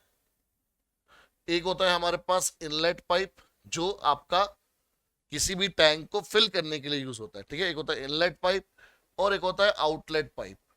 आउटलेट पाइप वो होता है जो पाइप हमारे पास किसी भी टैंक को खाली करने के लिए, एम्प्टी करने के लिए यूज होता है। ठीक है, अब यहां पर बेटा जो हमारे पास फॉर्मूला चलता है वो ये चलता है कि अगर हमारे पास एक इनलेट पाइप है ए, अगर वो हमारे पास सपोज करो एक्स आवर्स ले रहा है टैंक को फिल करने के लिए, एक दूसरा इनलेट पाइप है बी, वो अगर वाई आवर्स हमारे पास टाइम ले रहा है टैंक को फिल करने के लिए, तो अगर दोनों पाइप हमारे पास टुगेदर वर्क करेंगे, इकट्ठे काम करेंगे, तो टाइम जो वो लेंगे वो कितना लेंगे, एन ए बी लेंगे। और एन ए बी को कैलकुलेट करना होता है, इसके लिए एक फॉर्मूला होता है हमारे पास 1/NAB is equal to 1/NA plus 1/NB। ठीक है, हम जो ये फॉर्मूला बनाते कैसे थे आपको सबको याद है, हम यूनिटरी मेथड का यूज करके इसको बनाते थे। ठीक है, बट अगर आपके पास साथ में ही एक आउटलेट पाइप है सी जो Z आवर्स लेता है, तो अगर ये ऑल थ्री आर टुगेदर, अगर तीनों इकट्ठे काम कर रहे हैं बेटा, तो हमारे को पता है कि भाई ये दोनों पाइप तो पानी भर रहे हैं, बट वो वाला पाइप पानी खाली कर रहा है, तो जो टोटल टाइम लगेगा इकट्ठे उसको हम बोलेंगे NABC से, और उसको कैलकुलेट करने के लिए एक फॉर्मूला हो जाएगा हमारे पास कि 1/NABC इक्वल टू में 1/NA, यानी कि आप सीधा बोल सकते हो 1/X plus 1/Y but minus 1/Z। क्यों? क्योंकि जो Z वाला पाइप है, यानी कि जो C वाला पाइप है, वो हमारा आउटलेट पाइप है, तो वो जितना पार्ट पानी का फिल करेगा वो फिल नहीं एम्प्टी करेगा, एम्प्टी करेगा तो उसकी क्वांटिटी हमें माइनस करनी पड़ेगी। ठीक है, बाकी अब क्वेश्चन से साथ साथ हम लोग क्लैरिफाई करते जाते हैं कि सारी चीजें हैं क्या। जैसे क्वेश्चन में बोला है कि pipe A and B can fill a tank in 5 hours and 6 hour respectively. तो जो ए है वो कितने आवर्स में भर सकता है 5, बी कितने आवर्स में भर सकता है 6 में। ठीक है, इसको मैं आवर्स के साथ लिखता हूँ, 5 आवर्स में वो फिल कर सकता है, और जो बी है वो 6 आवर्स में फिल कर सकता है। पाइप सी भी है एक जो एम्प्टी कर सकता है इसको कितनी देर में 12 आवर में। If the three pipes are open together then the time taken, तो टाइम टेकन आपको पता है कितना होगा, मैं डायरेक्टली लिख रहा हूं 1/NABC इज इक्वल टू में, ये इनलेट पाइप है तो 1/5 प्लस ये इनलेट पाइप है तो 1/6, ये आउटलेट पाइप है तो -1/12। एलसीएम आ जाएगा हमारे पास कितना इसका, मेरे ख्याल में 60 ही आएगा। 5 12 जा 60, 6 10 जा 60 एंड -12 5 जा 60, तो 22 -5/60, तो यानी 17/60, तो ये आया 1/NABC। तो यानी कि तीनों पाइप को साथ में काम करने में कितना टाइम लगेगा बेटा 60/17 आवर्स। ठीक है, रेसिप्रोकल कर दिया हमने, तो यानी ऑप्शन डी मेरे पास करेक्ट आ गया। तो बेटा आपने अगर फॉर्मूले याद कर रखे हैं तो फिर कोई दिक्कत नहीं है। ठीक है, फॉर्मूले नहीं भी याद है तो भी हो जाएगा। आपको जो है पता है कि अगर पाइप ए अगर 5 घंटे लगाता है पानी भरने में तो वो 1 घंटे में 1/5 पानी भरेगा। पाइप बी अगर 6 घंटे लगाता है पानी भरने में तो वो 1 घंटे में 1/6 पार्ट भरेगा। ऐसे अगर पाइप सी 12 घंटे लगाता है टैंक को एम्प्टी करने में तो वो हमारे पास 1 घंटे में 1/12 पार्ट एम्प्टी कर चुका होगा। अब तीनों पाइप साथ में, तो इन दोनों पाइप ने क्योंकि क्या करा पानी को फिल करा, तो इनका जो पार्ट हुआ वो ऐड हुआ, बट ये वाला पार्ट जो है वो टैंक से कम हो रहा है, एम्प्टी हो रहा है, तो इसलिए हमने माइनस लगा के टोटल टाइम लगाया। तो फॉर्मूले से कर लो, कॉन्सेप्ट से कर लो, चीजें आपको बस आनी चाहिए जैसे मर्जी आए। नेक्स्ट है बेटा कि pipe A can fill a tank 6 times faster than pipe B. तो मतलब अगर हमारे पास बी को x आवर्स लगते हैं फिल करने में तो उसको 6 घंटे वो जल्दी भर लेता है, तो ए को लगेंगे x -6 आवर्स। कितने लगेंगे x -6 आवर्स। ठीक है, ये चीज सबसे पहले बेटा क्लियर हो जानी चाहिए कि 6 टाइम फास्टर का मतलब ये 6 टाइम्स है, सॉरी, तो उसको लगेंगे 6x आवर्स, 6 आवर्स फास्टर है। तो pipe A can fill a tank 6 times faster than pipe B. तो अगर पाइप बी को अगर उल्टा कर दिया हमने,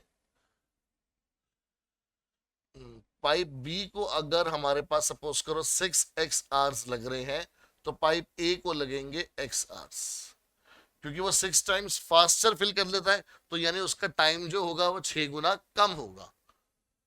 ठीक है, तो if B can fill a tank in 21 minutes then the time taken by both the pipes together to fill the tank.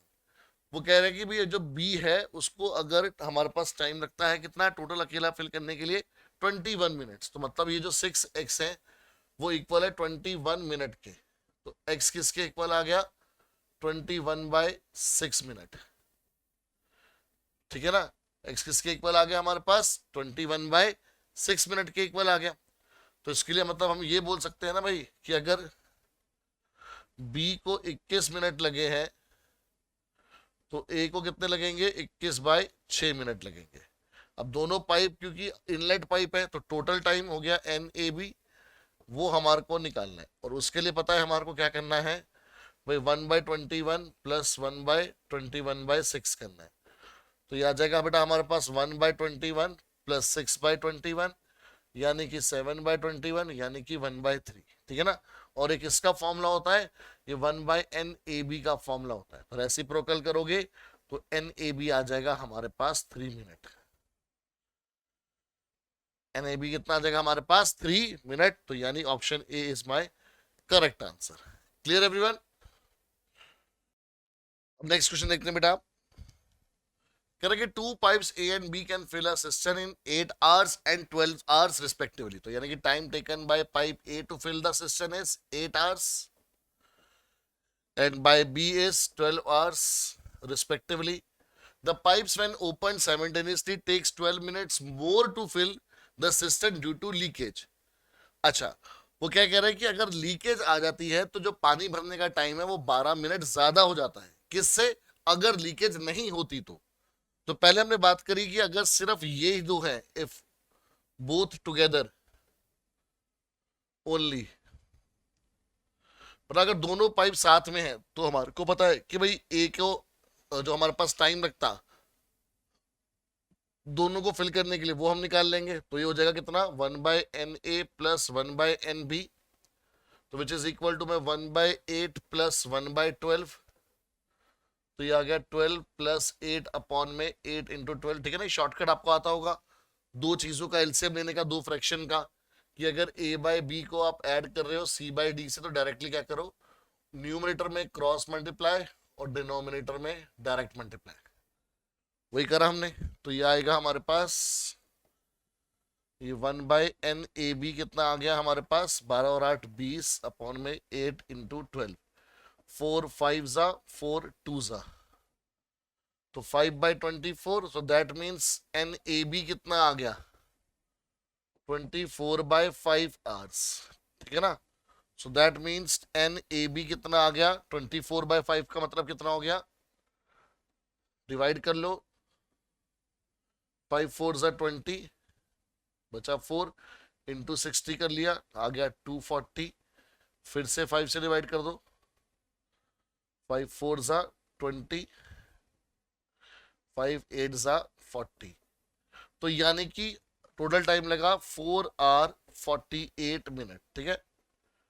ये अपने बेटा कैलकुलेशन सीखी हुई कि कैसे करते हैं। पहले हमने मेन डिवाइड करा आवर्स के लिए, तो जो फाइनल रिमाइंडर आया उसको 60 से मल्टीप्लाई करा, और जो हमारे पास रिजल्ट आया उसको दोबारा 5 से करा, ताकि हमारे पास मिनट्स पता लग जाए। तो ये आर के लिए होता है, ये हमारे पास मिनट के लिए। अगर मिनट भी कुछ बच जाते तो उसको हम फिर 60 से मल्टीप्लाई करते और दोबारा 5 से डिवाइड करते सेकेंड्स के लिए, ठीक है ना। तो अगर सिर्फ बेटा ए और बी पाइप थे तो टाइम लग रहा था 4 घंटे 48 मिनट, ठीक है। बट ड्यू टू लीकेज, अब बेटा लीकेज को भी हम लोग क्या मान लेते हैं, एक पाइप की तरह मान लेते हैं। तो जो एनसी है उसको टाइम लग रहा है सपोज करो x आवर्स पूरा टैंक खाली करने में, ठीक है। बट ड्यू टू लीकेज हुआ क्या, बट यार ड्यू टू लीकेज बोल लो या फिर पाइप सी बोल लो, आपके पास अब जो टोटल टाइम लग रहा है वो 12 मिनट ज्यादा लग रहे हैं। तो यानी कि 12 मिनट ज्यादा का मतलब 5 घंटे हो गए पूरे। भाई 4 घंटे 48 मिनट तो है ही, 12 मिनट का मतलब क्या हो गया, आपके पास पूरे 5 घंटे हो गए। तो हमारे को बेटा एक रूल पता है कि 1/NABC किसके इक्वल आएगा, 1/NA+1/NB+1/NC। बट क्योंकि यहाँ पर जो C है वो आउटलेट पाइप है, तो इसलिए क्या आएगा हमारे पास, ये माइनस साइन आएगा, ठीक है। अब वैल्यूज पुट कर देते हैं। तो 1/5 इक्वल आ गया 1/8 प्लस 1/12, और ये -1/x के। अब ये 1/8 प्लस 1/12 वाला पार्ट तो हम लोग सॉल्व कर ही चुके हैं। कितना आया था ये, 5/24। तो 1/5 -5/24 इक्वल टू -1/x आ गया। इसका एलसीएम लिया हमने, 5 × 24, ऊपर आ गया 24 -25, तो यानी -1, तो x आ गया कितना, 24 पंजे 120। तो यानी जो आउटलेट पाइप है, यानी जो लीकेज है, उसको पूरा टैंक फिल होने के लिए फिल होके खत्म करने में इतना टाइम लगेगा, वो है 120 मिनट, सॉरी आवर्स में, हमारे पास आवर्स में है ना ये, हाँ 120 आवर्स, ठीक है। तो जो पाइप सी का हमारे पास वैल्यू निकली है वो उसको, चाहे आप उसको जैसे भी समझो, बट हमने उसको एम्प्टी करने वाला पाइप माना है। तो अगर पूरा टैंक भरा हुआ है तो उसको पूरा खाली करने में, मतलब उस पाइप से पूरा पानी निकलने में कितना टाइम लगेगा, 120, ठीक है। अब वो 120 आवर्स है क्योंकि हमने सब कुछ आवर्स की टर्म्स में करा है। तो बहुत अच्छा लेवल का क्वेश्चन था बेटा ये। फिर कह रहे कि there is a leak at the bottom of a system due to which it takes 8 hours to fill the system. तो मतलब विद लीक जो है वो 8 घंटे लगते हैं। तो यानी अगर अकेला हमारे पास पाइप सी है तो वो पूरा टैंक कितनी देर में खाली कर देता है, 8 घंटे में, ठीक है। अब सी है क्योंकि हमें सी मतलब इसको एक बार 8 ए लो, ठीक है, ये 8 है, 8 आवर्स। बट ये इस बार याद रखो आउटलेट है, क्योंकि हमें जनरली आदत पड़ी है कि आउटलेट पाइप को हम लोग सी ही बोलते हैं, ठीक है। बट इस समय हमने उसको ए नाम दे रखा है। Had there not been a leak, मतलब अगर ये आउटलेट पाइप नहीं होता तो it would have taken 1 hour less to fill the tanker system. तो दैट मीन्स, तो अगर आउटलेट पाइप नहीं होता और एक सिर्फ इनलेट पाइप होता जिसको हम नाम दे देते हैं बी, तो जो हमारे को टोटल टाइम लगता वो 1 घंटा कम लगता। तो यानी 8 - 1 हमारे को 7 घंटे लगते। How much time does it take for the leak to completely empty the system. ठीक है, तो अगर कंप्लीटली एम्प्टी द सिस्टम मतलब अगर दोनों पाइप साथ में काम कर रहे हैं तो आपका टैंक कितनी देर में फिल होगा, एक तरह से वो पूछा गया है। तो एक तरह से हमारे को N A B find out करना है, तो हमारे को तरीका पता है। तो 1/NAB इक्वल टू में 1/NA प्लस 1/NB। बट क्योंकि जिस बार ए जो है वो आउटलेट पाइप है तो ये आएगा -1/8 प्लस 1/7। तो ये आया हमारे पास 8 इंटू 7 और ये -7 प्लस 8, तो ये 1/56 आ गया। तो यानी जो पूरा टैंक है वो कितनी देर में फिल हो जाएगा, जब दोनों पाइप साथ में आएंगे तो 56 आवर्स में ये हमारा प्रॉपर फिल हो जाएगा। ठीक है, तो ऑप्शन में है यस, ऑप्शन सी हमारा करेक्ट आंसर आ गया। Clear everyone. फिर कह रहा है बेटा एक और आपके पास इसका ही पाइप्स एंड सिस्टम का क्वेश्चन है कि tap P alone fills a cistern in 12 hours. तो यानी कि पाइप इनलेट पाइप है तो ये हमारे को 2 आवर्स टाइम में रखा है, while tap Q alone फिल्स the system in 3 hours. ठीक है, ये दोनों हमारे पास अभी तक ये बताया गया है कि ये इनलेट पाइप है। A new tap R is attached to the bottom of the system, which can empty the complete filled system in 6 hours. तो ये NR हो गया हमारे पास कितना 6 hours, बट हमें याद रखना है कि ये वाला आउटलेट वाला पाइप है। ठीक है, ये वाला आउटलेट वाला पाइप है। सनी स्टार्टेड मतलब सुबह तड़के all 3 taps together at 9 AM। ठीक है, तो अच्छा सनी स्टार्टेड ऑल 3 टैप्स, मुझे लगा सवेरे तड़के की बात करेगी ये सन्नी एक बंदे का नाम है। ठीक है, जिसने तीनों टैप्स को स्टार्ट करा कितने बजे, सुबह 9 बजे। ठीक है, तो when will the tank be full, तो आपको बताना है कितनी देर में टैंक फिल हो जाएगा। तो पहले आपको टैंक फिल होने का टोटल टाइम निकालना पड़ेगा, जो हमारे को बहुत अच्छे से आता है फाइंड आउट करना। ये इक्वल आएगा NP के प्लस NQ के, तो क्योंकि ये दोनों इनलेट पाइप है, -1/NR क्योंकि ये आउटलेट पाइप है। तो ये हो गया बेटा 1/2 प्लस 1/3 माइनस 1/6। एलसीएम आ गया 6, यह आ गया 3 प्लस 2 -1, तो 5 - 1 यानी 4/6, 4/6 मतलब 2/3। सो दैट मीन्स कि भाई NPQR कितना आया हमारे पास 3/2 यानी कि 1.5 आर। तो यानी कि 9 से 1 घंटा हो गया 10 AM, और फिर आधा घंटा और, तो सुबह के 10:30 बजे आपका जो टैंक है वो फिल हो जाएगा। तो 10:30 AM, तो option B is my correct answer. Clear everyone. चलिए अब क्वेश्चन आता है बेटा हमारे पास रेसेस एंड गेम्स का। अब रेसेस एंड गेम्स में बेटा एज सच कोई अलग से फॉर्मूला तो है नहीं, हमारे को बस एक बात ध्यान रखनी होती है कि अगर कोई किसी को आगे क्या कर रहा है, जैसे इस क्वेश्चन में बोला है कि ना 2 kilometre race P can give Q a start of 200 metre. तो इसी क्वेश्चन से हम लोग समझ लेते हैं कि क्या बोला गया एक्चुअली में, कि अगर हमारे पास 200 मीटर की 2 किलोमीटर की रेस है अगर, ठीक है हमारे पास क्या है, अगर 2 किलोमीटर की रेस है, टोटल रेस ट्रैक कितना है 2 किलोमीटर का, तो बाकी चीजें मीटर में है तो उसको मैं 1000 में कन्वर्ट कर लेता हूँ। अगर पूरा मेरा रेस ट्रैक है 2000 मीटर का, ठीक है ना, तो P can give Q a start of 200 metre. तो मतलब P को अगर ये पूरा 2000 मीटर कवर करने हैं तो Q को 200 मीटर कम करने हैं। P बोला कि चल तू थोड़ा सा आगे से भाग, मैं तो तेज दौड़ता हूं, तू थोड़ा धीरे दौड़ता है, तो तू थोड़ा आगे से स्टार्ट कर। तो ये मतलब हुआ इस बात का कि जी P को कितने ट्रेवल करना पड़ा, पूरा 2000 मीटर, बट Q को कितना ट्रेवल करना पड़ा 2000 में से 200 कम, तो यानी सिर्फ 1800 मीटर ही उसको ट्रेवल करना पड़ा। फिर क्या करे कि and R a start of 560 metre, तो मतलब जो P है वो R से 560 मीटर आगे खड़े रहने को कहता है। तो यानी कि C ने सिर्फ इतना पार्ट करा, इतना पार्ट कितना, तो C ने कितना करा, सॉरी R ने कितना करा, हमारे पास PQR है बेटा ये भाई 2000 में से 560 तो माइनस कर दो, तो यानी कितना आ गया ये हमारे पास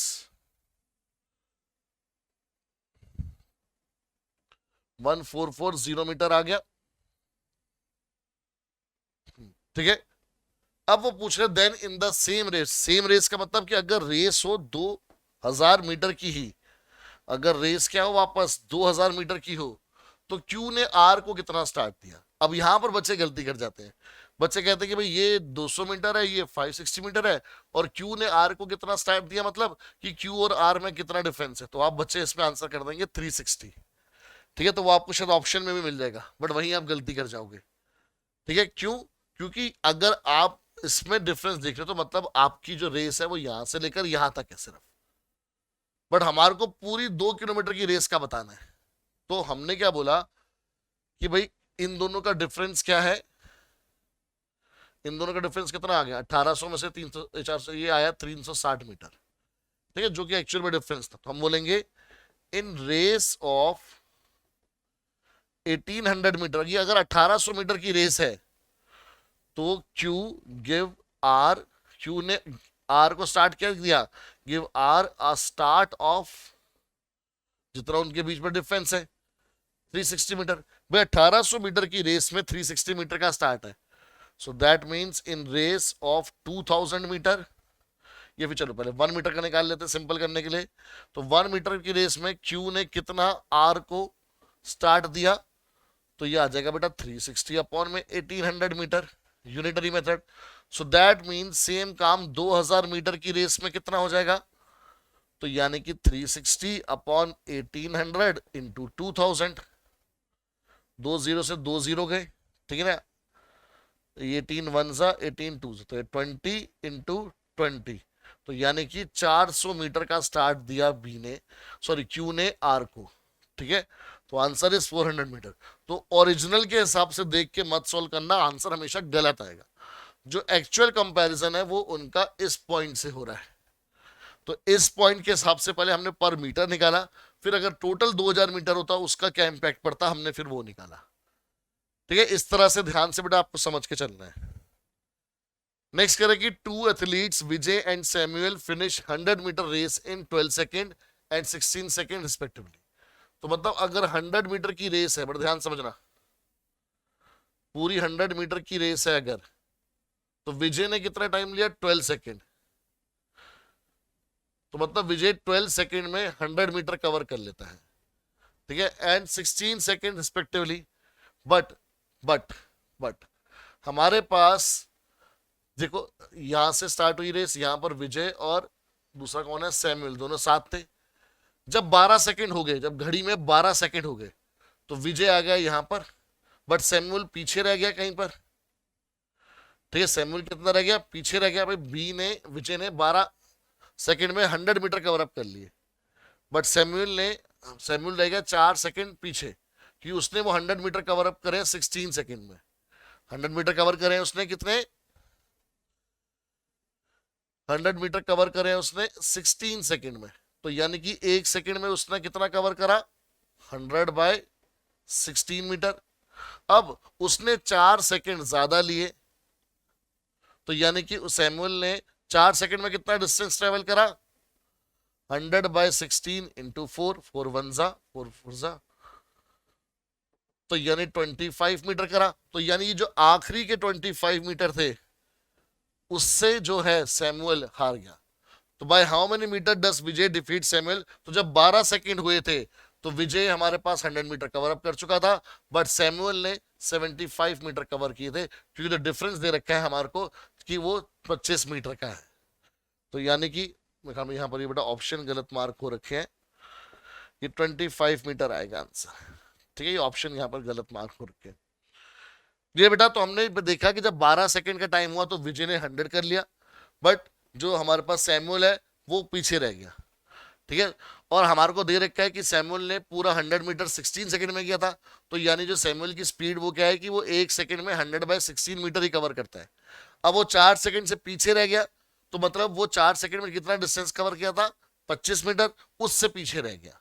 ठीक है, तो यानी विजय ने सैमुअल को 25 मीटर से हरा दिया। ठीक है, दैट मीन 25 मीटर का गैप रह गया उनके बीच में। नेक्स्ट कह रहे क्या, team played 40 games in a season and one in 24 in them. भाई 40 गेम खेली और उसमें से 24 में जीती। What percentage of games played did the team win, तो परसेंटेज निकालनी है हमारे को। तो 24 अपॉन में 40 इंटू 100, ठीक है, ऐसे निकालते परसेंटेज। तो ये आएगा 0 से 0 कैंसिल आउट, 4 वन जा 4 6 जा, तो यानी कि 60% है आपके पास विनिंग परसेंटेज। तो यानी ऑप्शन सी हमारे पास बिल्कुल करेक्ट आंसर है। अब बेटा नेक्स्ट क्वेश्चन पर आते हैं। कह रहे कि ना किलोमीटर रेस मतलब कि 1 किलोमीटर की रेस है, A B C are 3 participant, A can give B a start of 50 metre.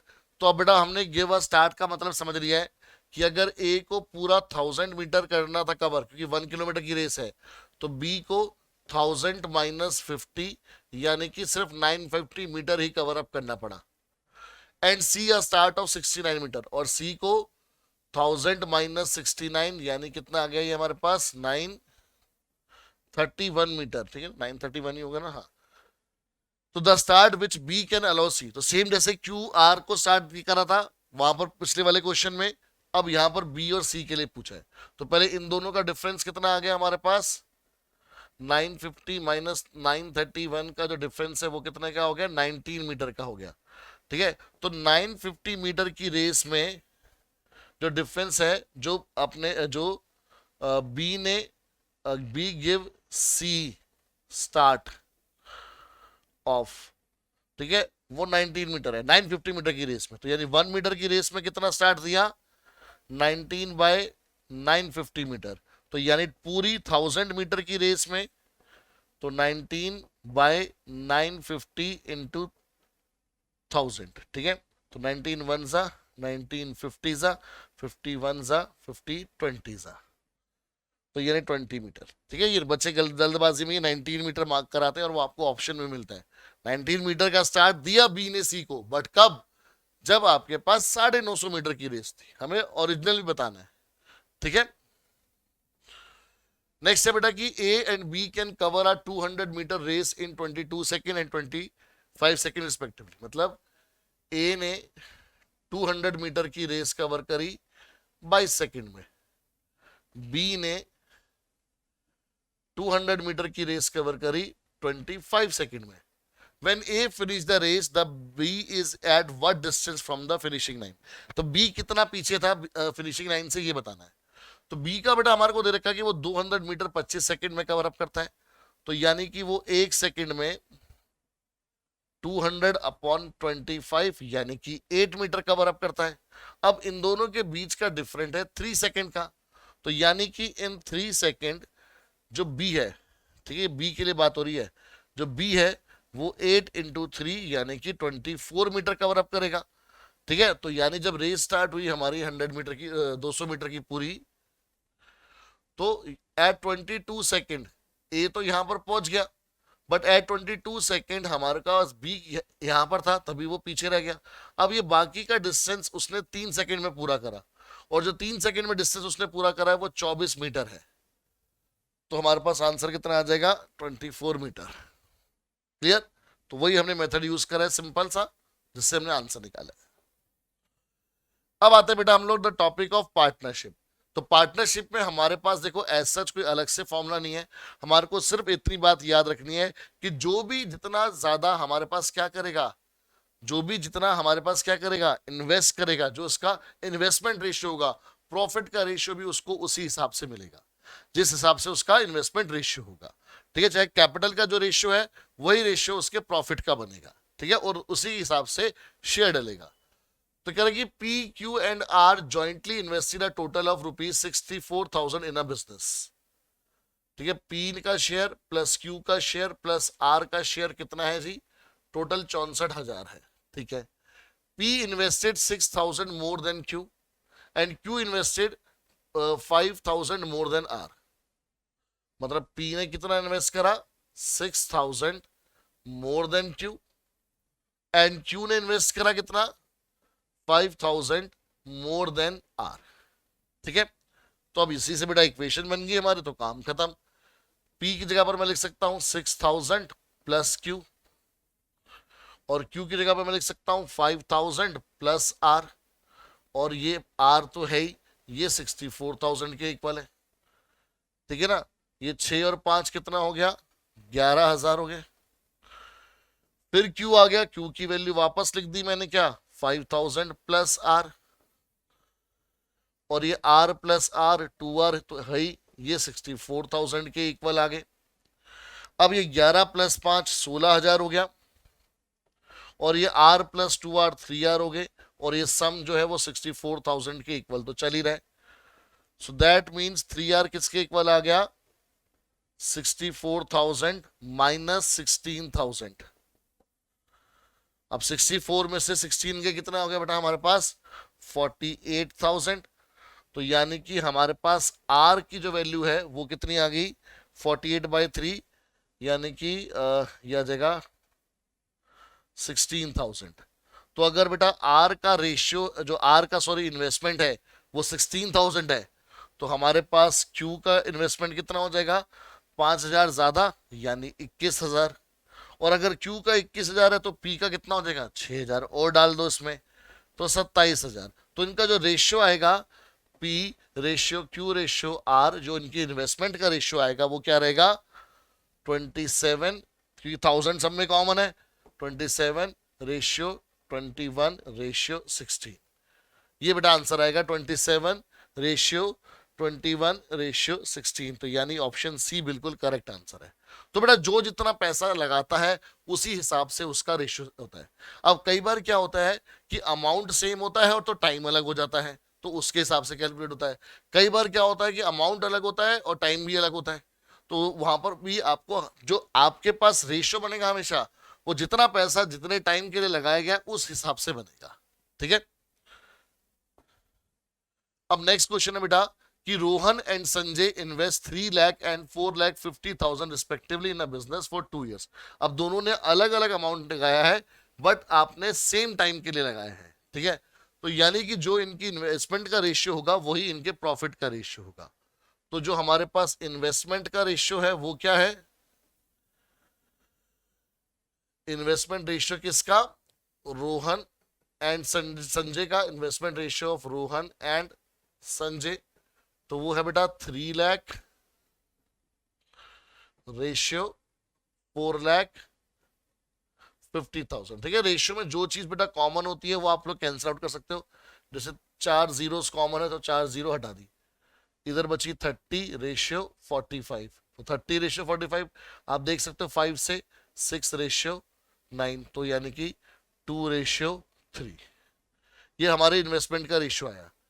तो what is the ratio of their profit, वही आएगा जो इसकी इन्वेस्टमेंट का रेशियो है। तो यानी प्रॉफिट का रेशियो भी क्या रहेगा, 2:3। ठीक है। A B and C invested in a business with capital this this this. A ने इन्वेस्ट करे 36,000, बी ने इन्वेस्ट करे 42,000 और सी ने इन्वेस्ट करे 48,000। What is B share of profit if there is net profit of 21,000। अब क्योंकि टाइम पीरियड की बात नहीं करेगी तो हम लोग मानते हैं कि भाई 1 साल के लिए या फिर जितने भी टाइम के लिए उन्होंने सेम टाइम पीरियड के लिए डिफरेंट डिफरेंट अमाउंट लगाया है। तो इससे जो हमारे पास रेशियो निकल के आएगा इनका, वो क्या आएगा, 36 रेशियो 40। क्योंकि 1000 तो तीनों में कॉमन है, वो मैंने पहले ही हटा दिया। अब 6 के टेबल में बात करें, 6 6 जा 6 7 जा 6 8 जा, तो ये उनकी इन्वेस्टमेंट का रेशियो है। और बेटा इसी रेशियो के आधार पर उनका प्रॉफिट शेयर होगा। तो टोटल प्रॉफिट हमारे को पता है कितना है, 21,000। तो यानी कि प्रॉफिट शेयर ऑफ ए कितना आएगा, अब ए का हिस्सा कितना है, 6th पार्ट ऑफ, इन तीनों को ऐड कर दो, 7 + 6 13, 13 + 8 21, और टोटल प्रॉफिट कितना है 21,000। तो 6/21 पार्ट ऑफ किसका, 21,000 का। तो यानी किसके इक्वल आ गया, ये 6,000 के इक्वल आ गया। ठीक है। ऐसे ही शेयर ऑफ हमें किसका निकालना है, बी। तो बी का हिस्सा कितना है, 7 बाय टोटल है 21 इंटू 21,000, ये कैंसिल आउट, तो यानी 7,000। अब टोटल प्रॉफिट 21,000 का है, 7 + 6 13,000 तो ही है। तो यानी सी का प्रॉफिट कितना है, ठीक है, 21 में से 13 गए 8,000 का। क्लियर बेटा। तो हमसे बी का पूछा है, तो बी का जो प्रॉफिट शेयर है वो है 7,000। तो फिर मैं दोबारा बोल रहा हूं बेटा, यही बात दिमाग में रखनी है कि जिस हिसाब से कैपिटल इन्वेस्टमेंट का रेशियो होगा उसी हिसाब से उनके प्रॉफिट शेयरिंग का रेशियो भी होगा। फिर कह रहे कि A B and C enter into a partnership, B contributes 1/3 of the capital while A contributes as much as B and C together contribute। ठीक है। Find the ratio of their capital. तो पहले टोटल कैपिटल जो है हमारी उसको late कर लेते हैं रुपीज एक्स। तो बी कितना इन्वेस्ट कर रहा है, 1/3 ऑफ द कैपिटल, तो यानी x/3 करी उसने। A and while A contributes as much as B and C together, तो यानी कि B का सॉरी A का हिस्सा किसके बराबर है, B प्लस C के। Find the ratio of their capital, ठीक है ना। B contributes 1/3 of the capital, तो यानी x/3 है। while A contribute as much as B and C, ठीक है। तो देखो हमारे को पता है कि भाई A plus B plus C equal है x के। तीनों का जो शेयर है वो किसके इक्वल है, x के है, जो इन्वेस्टमेंट का शेयर है। A की इन्वेस्टमेंट कितनी है, B प्लस C के बराबर, और ये B प्लस C तो है ही x, तो 2B प्लस 2C तो इक्वल है ही किसके, x के। तो B प्लस C किसके इक्वल हो गया, x/2 के।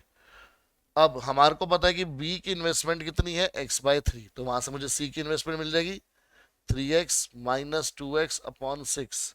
तो C की इन्वेस्टमेंट आ गई x/6 पार्ट्स, B की इन्वेस्टमेंट है x/3 पार्ट। तो A की कितनी बची है हमारे पास, B आ चुका है x/3 प्लस x/6, एलसीएम आ गया 6, 2x प्लस x, तो यानी कि 3x/6, तो यानी कि जो A की इन्वेस्टमेंट आ गई वो आ गई x/2, ठीक है। अब हमसे रेशियो पूछा है, तो रेशियो कैसे निकालेंगे, A ratio B ratio C। A की इन्वेस्टमेंट है x/2, B की इन्वेस्टमेंट है कहां गई जी, B की इन्वेस्टमेंट x/3, और जो C की इन्वेस्टमेंट है वो है x/6। तो जब बेटा इस तरह से डिनोमिनेटर में आता है हमारे पास फ्रैक्शन में, रेशियो में, तो उसको ठीक करने के लिए जो भी डिनोमिनेटर का एलसीएम होता है उससे सबको मल्टीप्लाई कर दो। तो सबको मैंने मल्टीप्लाई कर दिया 6 से, तो x/2 into 6 ratio x/3 into 6, क्योंकि आपके पास रेशियो कभी भी इस तरह से फ्रैक्शन में नहीं आना चाहिए। रेशियो मतलब कि आपके पास जो 3 रेशियो है वो ऐसे फ्रैक्शन में नहीं आ सकते, ठीक है, तो उसको आपको ठीक करना ही पड़ेगा। तो ये रेशियो आ गया 3 की x तीनों में कॉमन है, हट जाएगा, तो 2/6 3 रेशियो 2 रेशियो 1, ये याद रखना 3 रेशियो 2 रेशियो 1, तो यानी ऑप्शन सी हमारा बिल्कुल करेक्ट आंसर है। तो अगेन जो इन्वेस्टमेंट है उसका रेशियो हमने निकाला अलग सिचुएशन के अंडर। नेक्स्ट है कि Rahul got ₹5,000 as a share out of the total profit of ₹9,000, ठीक है। भाई राहुल का शेयर कितना है, as is share out of the total profit, अच्छा भाई 9,000 का प्रॉफिट है, ठीक है। आप लोग सारे बेटा कॉमर्स के स्टूडेंट इन बातों को बहुत बेसिक तरीके से बहुत अच्छे से समझते हो कि अगर प्रॉफिट हमारे पास 9,000 है तो राहुल का शेयर उसमें से आया, राहुल को कितने मिले जी, राहुल को मिले 5,000, ठीक है। रमेश हैज इन्वेस्टेड, तो यानी कि जो रमेश है दूसरा, उसका शेयर 4,000 का हुआ होगा। तो कह रहा Ramesh has invested ₹3,000 for 6 months while Rahul invested for whole year. तो find the amount invested by Rahul की, तो राहुल ने कितना अमाउंट इन्वेस्ट करा वो आपको बताना है, ठीक है। अब बेटा जो कैपिटल का रेशियो होता है वो इनकी इन्वेस्टमेंट के हिसाब से होता है। अब उसकी इन्वेस्टमेंट क्या है, 6 महीने के लिए 3,000 रुपए है, और राहुल की जितना भी उसने इन्वेस्टमेंट करा है वो उसका पूरे साल भर के लिए, तो इसके हिसाब से थोड़ा सा चेंज आएगा अब यहाँ पर। अब यहाँ पर बेटा अलग अलग टाइम पीरियड के हिसाब से अलग अलग अमाउंट है। तो देखो राहुल का क्या है, हमारे पास एक्स रुपीज उसने इन्वेस्ट करे 12 महीने के लिए, पूरे साल के लिए मतलब 12 महीने के लिए। रमेश ने 3,000 रुपए इन्वेस्ट करे फॉर 6 मंथ, तो रेशियो आ गया उनका कितना, रेशियो कितना आ जाएगा उनका, रेशियो किसका, ऑफ इन्वेस्टमेंट का, वो आ जाएगा 12x रेशियो 18,000, ठीक, ये उनका रेशियो आ गया। Find the amount invested by Rahul, यानी कि हमारे को x निकालना है। हमें पता है जितना बेटा इन्वेस्टमेंट होता है उसी के हिसाब से प्रॉफिट का शेयर होता है। अब राहुल के प्रॉफिट का शेयर है 5,000, तो ये 5,000 कैसे बना होगा, और राहुल का शेयर कितना है 12x अपॉन में 12x प्लस 18,000। पता ना हमारे को कि अगर भाई चीजें अगर A रेशियो B की फॉर्म में है तो ए का पार्ट कितना है, ए अपॉन ए प्लस बी, ठीक है, वही काम हमने यहाँ पर करा है। अब इसमें से क्रॉस मल्टीप्लाई कर दो तो ये हो गया 5000 इंटू 12 इंटू 5, 60,000 हो गए। तो 60,000 एक्स प्लस 18 पंजे 90, बहुत सारे जीरो है, 3 जीरो ये 3 जीरो ये, तो 6 जीरो और 1 2 3, फिर 1 2 3, ठीक है जी। ये इक्वल है 12x के। एक मिनट, मैंने कुछ गड़बड़ करी है।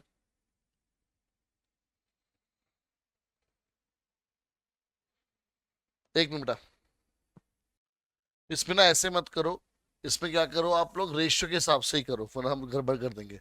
तो इन्वेस्टमेंट का रेशियो ये है, एंड रेशियो ऑफ प्रॉफिट कितना है हमारे पास, रेशियो ऑफ प्रॉफिट हमारे को दे रखा है, राहुल का है 5,000 और उसका है 4,000। तो जिस जिस हिसाब से हमारे पास इन्वेस्टमेंट का रेशियो होता है, उतना ही उनके प्रॉफिट का रेशियो होता है। सो दैट मीन इन्वेस्टमेंट का रेशियो हो गया 12x अपॉन में 18,000, और प्रॉफिट का रेशियो हो गया 5,000 अपॉन में 4,000। अब इसको कैलकुलेट करो, अब ठीक है, ये कैंसिल हो जाएगा। इसको करना है कर दो, 12 एग्जाम 12, 12 इंटू 15 होता है 180, तो 2 जीरो बच गए हमारे पास, ठीक है। तो फिर आपके पास आ जाएगा कि 4x इक्वल टू 5, इसको देखो सिर्फ, x इक्वल आ जाएगा 5 इंटू 1500/4, है ना। तो 4 1 4 3 12, तो 3 बचा 30, 4 7 28, फिर 5, तो ये आ जाएगा 5 5 25, 2 कैरी, 5 7 35 और 2 37, 3 कैरी। तो ये आ गया बेटा हमारे पास 1875। तो जो हमारे पास अमाउंट बनेगा, जो इतना राहुल ने इन्वेस्ट किया था पूरे एक साल के लिए, ठीक है, वो था 1875। वो क्या था, 1875, ठीक है। तो बेटा उसको रेशियो को आप रेशियो में रखो, उससे टोटल में मत लेकर आओ, वो गड़बड़ करेंगे वरना वहां पे। क्लियर। चलिए, करें कि Shruti started a business by investing ₹2 lakh, ठीक है। तो श्रुति ने जी पहले इन्वेस्ट करे 2 लाख रुपए। After 4 month Saloni join the business with the capital of ₹3 lakh. फिर सलोनी ने ज्वाइन करा, उसकी कैपिटल थी 3 लाख, ठीक है। At the end of the year they earn a profit of ₹40,000। तो जी प्रॉफिट कितना आया हमारे पास टोटल, 40,000 का। Find the share of Shruti in the profit. तो श्रुति की जो 2 लाख की इन्वेस्टमेंट है, वो पूरे 12 साल के लिए, 12 मंथ्स के लिए, पूरे साल के लिए मतलब 12 महीने के लिए है। और जो सलोनी की इन्वेस्टमेंट है, वो हमारे पास 4 महीने बाद की है, 12 में से 4 महीने कम किए, तो यानी कि 8 मंथ्स की है। तो उनकी जो इन्वेस्टमेंट का रेशियो बनेगा, इन्वेस्टमेंट रेशियो, वो कैसे बनेगा, ये बनेगा 2 lakh into 12 ratio 3 lakh into 8, ठीक है। तो रेशियो में बेटा पहले सिंप्लीफाई करने के लिए 5 जीरो इधर से 5 जीरो इधर से हटा दो, तो ये बेटा 2 इंटू 12 रेशियो 3 इंटू 8, तो 24 रेशियो 8 24, ठीक है। तो यानी कि टोटल जो इनका रेशियो है वो कितना आया जी, 1:1 ही आया, कि उसने 8 महीने के लिए 3 लाख लगाए, तो 24 लाख हो गए। उसके हिसाब से जो अगर रेशियो देखेंगे हम लोग, तो अमाउंट हमारे पास सेम रहेगा दोनों का, ठीक है, अगर हम बात करेंगे तो प्रॉफिट अगर हमारे पास है 40,000 और इन्वेस्टमेंट रेशियो 1:1 है, तो 1:1 के हिसाब से इक्वली डिवाइड होगा, तो यानी कि 20,000 और 20,000 हो जाएगा। तो आंसर आ गया हमारे पास ऑप्शन ए 20,000। अब देखते हैं बेटा नेक्स्ट क्वेश्चन। क्वेश्चन में बोला है कि Aman started a business with ₹5 lakh. तो अमन ने बिजनेस स्टार्ट करा और अमन की जो इन्वेस्टमेंट है वो है 5 लाख रुपए, and is join afterward by Anil with ₹10 lakh. तो उसके बाद अनिल ने ज्वाइन करा, जिसमें उसने इन्वेस्ट करे 10 लाख, ठीक है।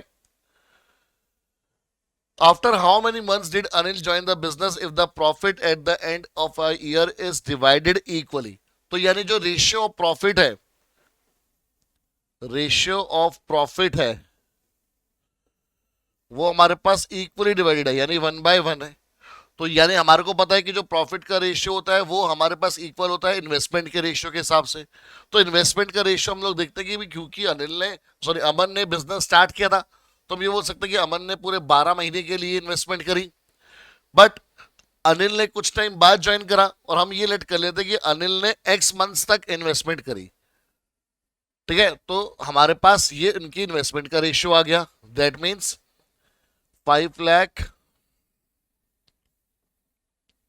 इंटू 12 अपॉन में 10 लाख इंटू एक्स, ये उसकी इन्वेस्टमेंट का रेशियो आ गया। और ये रेशियो इक्वल है 1:1 के, बिकॉज प्रॉफिट का रेशियो इक्वल है हमारे पास। तो बेटा उसके अकॉर्डिंग अब देखोगे अगर आप, तो ये हमारे पास आ जाएगा, ये कैंसिल हो जाएगा पूरा। 5 1 जा, 5 2 जा, 2 1 जा, 2 6 जा, तो एक्स आ गया 6 मंथ्स। एक्स कितना आ गया? 6 मंथ की जो अनिल ने इन्वेस्टमेंट करी है वो 6 महीने के लिए करी है। हमसे क्वेश्चन में पूछा है after how many months did Anil join the business, तो उसने 6 महीने के लिए हमारे पास ज्वाइन करा, तो कितने मंथ्स बाद आपने, after how many months did Anil join the business, तो अमन ने जो बिजनेस स्टार्ट किया था उसके 6 महीने बाद ही वो क्या करा गया, अनिल ने बिजनेस को ज्वाइन करा। ठीक है, जैसे अगर x9 आता हमारे पास, तो मतलब जो अनिल ने इन्वेस्टमेंट करी है वो 9 महीने से 9 महीने तक करी है, तो उसका मतलब अमन के बिजनेस स्टार्ट करने के 3 महीने बाद अमन ने ज्वाइन करा होगा, तभी तो उसने 9 महीने की इन्वेस्टमेंट करी है। बट हमारे पास x6 आया, तो मतलब अमन के ज्वाइन करने के 6 महीने बाद उसने क्या करा है, बिजनेस में इन्वेस्टमेंट करी है। Clear everyone? नेक्स्ट क्वेश्चन है बेटा हमारे पास कि Rakesh and Suresh invest in a business in the ratio 4:5।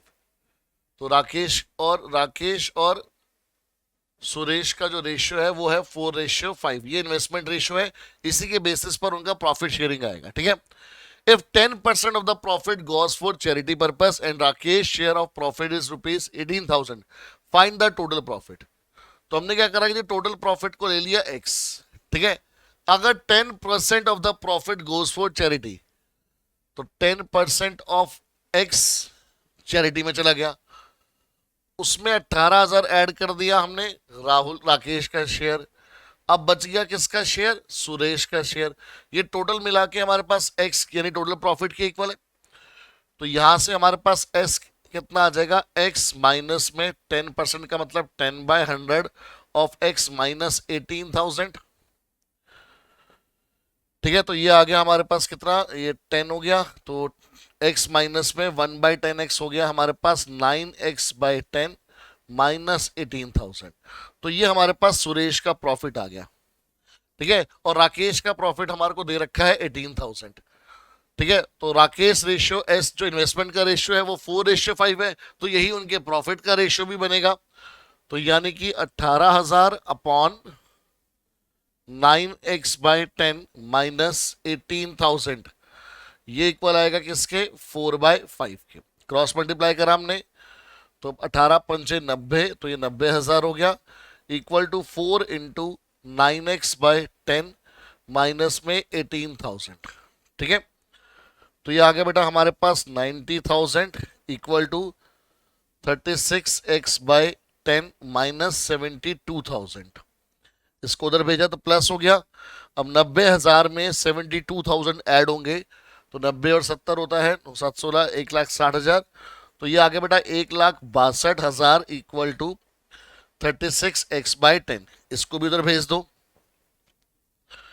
तो ये हो जाएगा 1,62,000 इंटू 10 अपॉन में 36 इक्वल टू x। अब इसको आपको सॉल्व कर देना बेटा। तो अगर हम देखेंगे 36 के टेबल में 162 आता है क्या, तो 36 नहीं, वो देख आपको पूरा ही सॉल्व करना पड़ेगा। तो पहले 4 से कर देते हैं, 4 9 जा, तो 4 4 जा 16, फिर 0 4 5 जा 20, और उसके बाद 2 0 ही होगी। ठीक है, फिर अगर हम 9 से डिवाइड करने की कोशिश करें, 9 1 जा, तो यह आ जाएगा 9 4 जा 36, बचा कितना 4 45, 9 5 जा 45, तो यानी कि 45,000 हमारे पास टोटल प्रॉफिट आ गया। ठीक है, सिंपल कैलकुलेशन है। तो ऑप्शन सी हमारा करेक्ट आंसर, 45,000 हमारे पास टोटल प्रॉफिट आ गया। तो यानी बेटा पार्टनरशिप के हर एक क्वेश्चन में बस आपको एक ही चीज याद रखनी है कि जो आपके पास इन्वेस्टमेंट का रेशियो है वही हमारे पास प्रॉफिट का रेशियो होगा। जो इन्वेस्टमेंट का रेशियो है वही आपको प्रॉफिट का रेशियो मिलेगा, और इन्वेस्टमेंट जिसने जितने टाइम के लिए करी है उसके हिसाब से उनका रेशियो आएगा। ठीक है, ये बात आपको याद रखनी है। जैसे हमने कई क्वेश्चन में ही करा है कि अगर एक ने 1,000 रुपए लगाए हैं 4 महीने के लिए और एक ने 2,000 रुपए लगाए हैं 6 महीने के लिए, तो उनकी इन्वेस्टमेंट का रेशियो 1,000 × 4 / 2,000 × 6 बन जाएगा, और उसी के बेस पे वही रेशियो रहेगा उनका प्रॉफिट शेयरिंग का भी। क्लियर?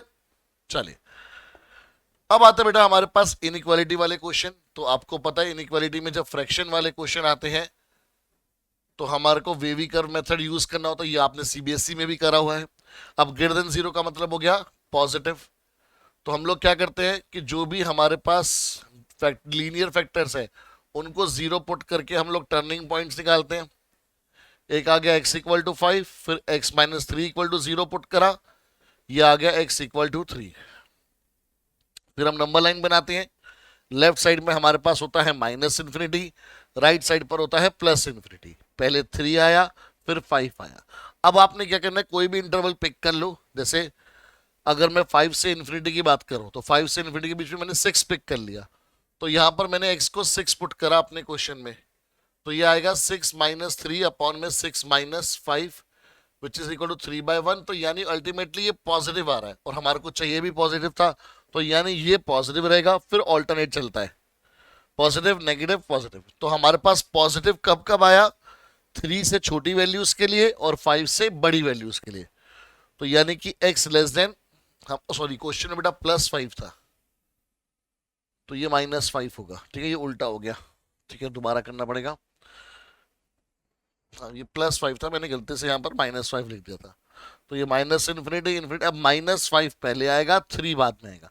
तो यानी 3 से बड़ा नंबर हमारे को कोई पुट करना था तो मैं 4 पुट कर लेता हूँ। तो वैसे तो 6 भी चलेगा कि वो भी तो 3 से बड़ा ही है। चलो बड़ा लोग हमेशा नियर बाय पॉइंट देखते हैं। तो ये आ गया 1/9, यानी पॉजिटिव आ रहा है और हमारे को चाहिए भी पॉजिटिव, तो ये पॉजिटिव नेगेटिव पॉजिटिव। तो यानी रिजल्ट या तो क्या होगा, 3 से बड़ा या तो -5 से छोटा। तो या तो x लेस देन 5 या फिर x ग्रेटर देन 3, तो यानी ऑप्शन बी है। तो हमेशा ही बेटा आपके पास ऐसी इनइक्वालिटी वाले क्वेश्चन में जहां पर फ्रैक्शन हो वहां पर राइट हैंड साइड पर पहले जीरो आना बहुत जरूरी है। ठीक है, फिर अगर जैसे सपोज करो जीरो नहीं हो, जैसे यही क्वेश्चन इस तरह से हो कि x - 3 अपॉन में x + 5 इज ग्रेटर देन 2 आ गया सपोज करो, तो पहले हम लोग इसको इस तरफ लेकर आएंगे। तो x - 3 upon x + 5 -2 is greater then 0। फिर इसको हम एलसीएम लेके सिंप्लीफाई करेंगे। ये आ गया x + 5, ये आता x - 3 -2x - 10 ग्रेटर देन 0। ये आता हमारे पास -x - 13 अपॉन में x + 5 ग्रेटर देन 0। बेटा वेवी कर्व मेथड के लिए हमेशा x का कोफिशिएंट पॉजिटिव होना चाहिए, तो हमने क्या करा, माइनस साइन को उधर भेजा। अब अगर बेटा माइनस साइन को हम इनइक्वालिटी में उस साइड भेज रहे हैं तो हमारी इनइक्वालिटी क्या हो जाती है, चेंज। तो अब ये नेगेटिव के हिसाब से हम लोग करेंगे। ठीक है, ये हमारा एक एग्जांपल हो गया। जिस पे सेम नंबर लाइन बनेगी, इंटरवल बनेंगे, उसके हिसाब से आंसर आएगा।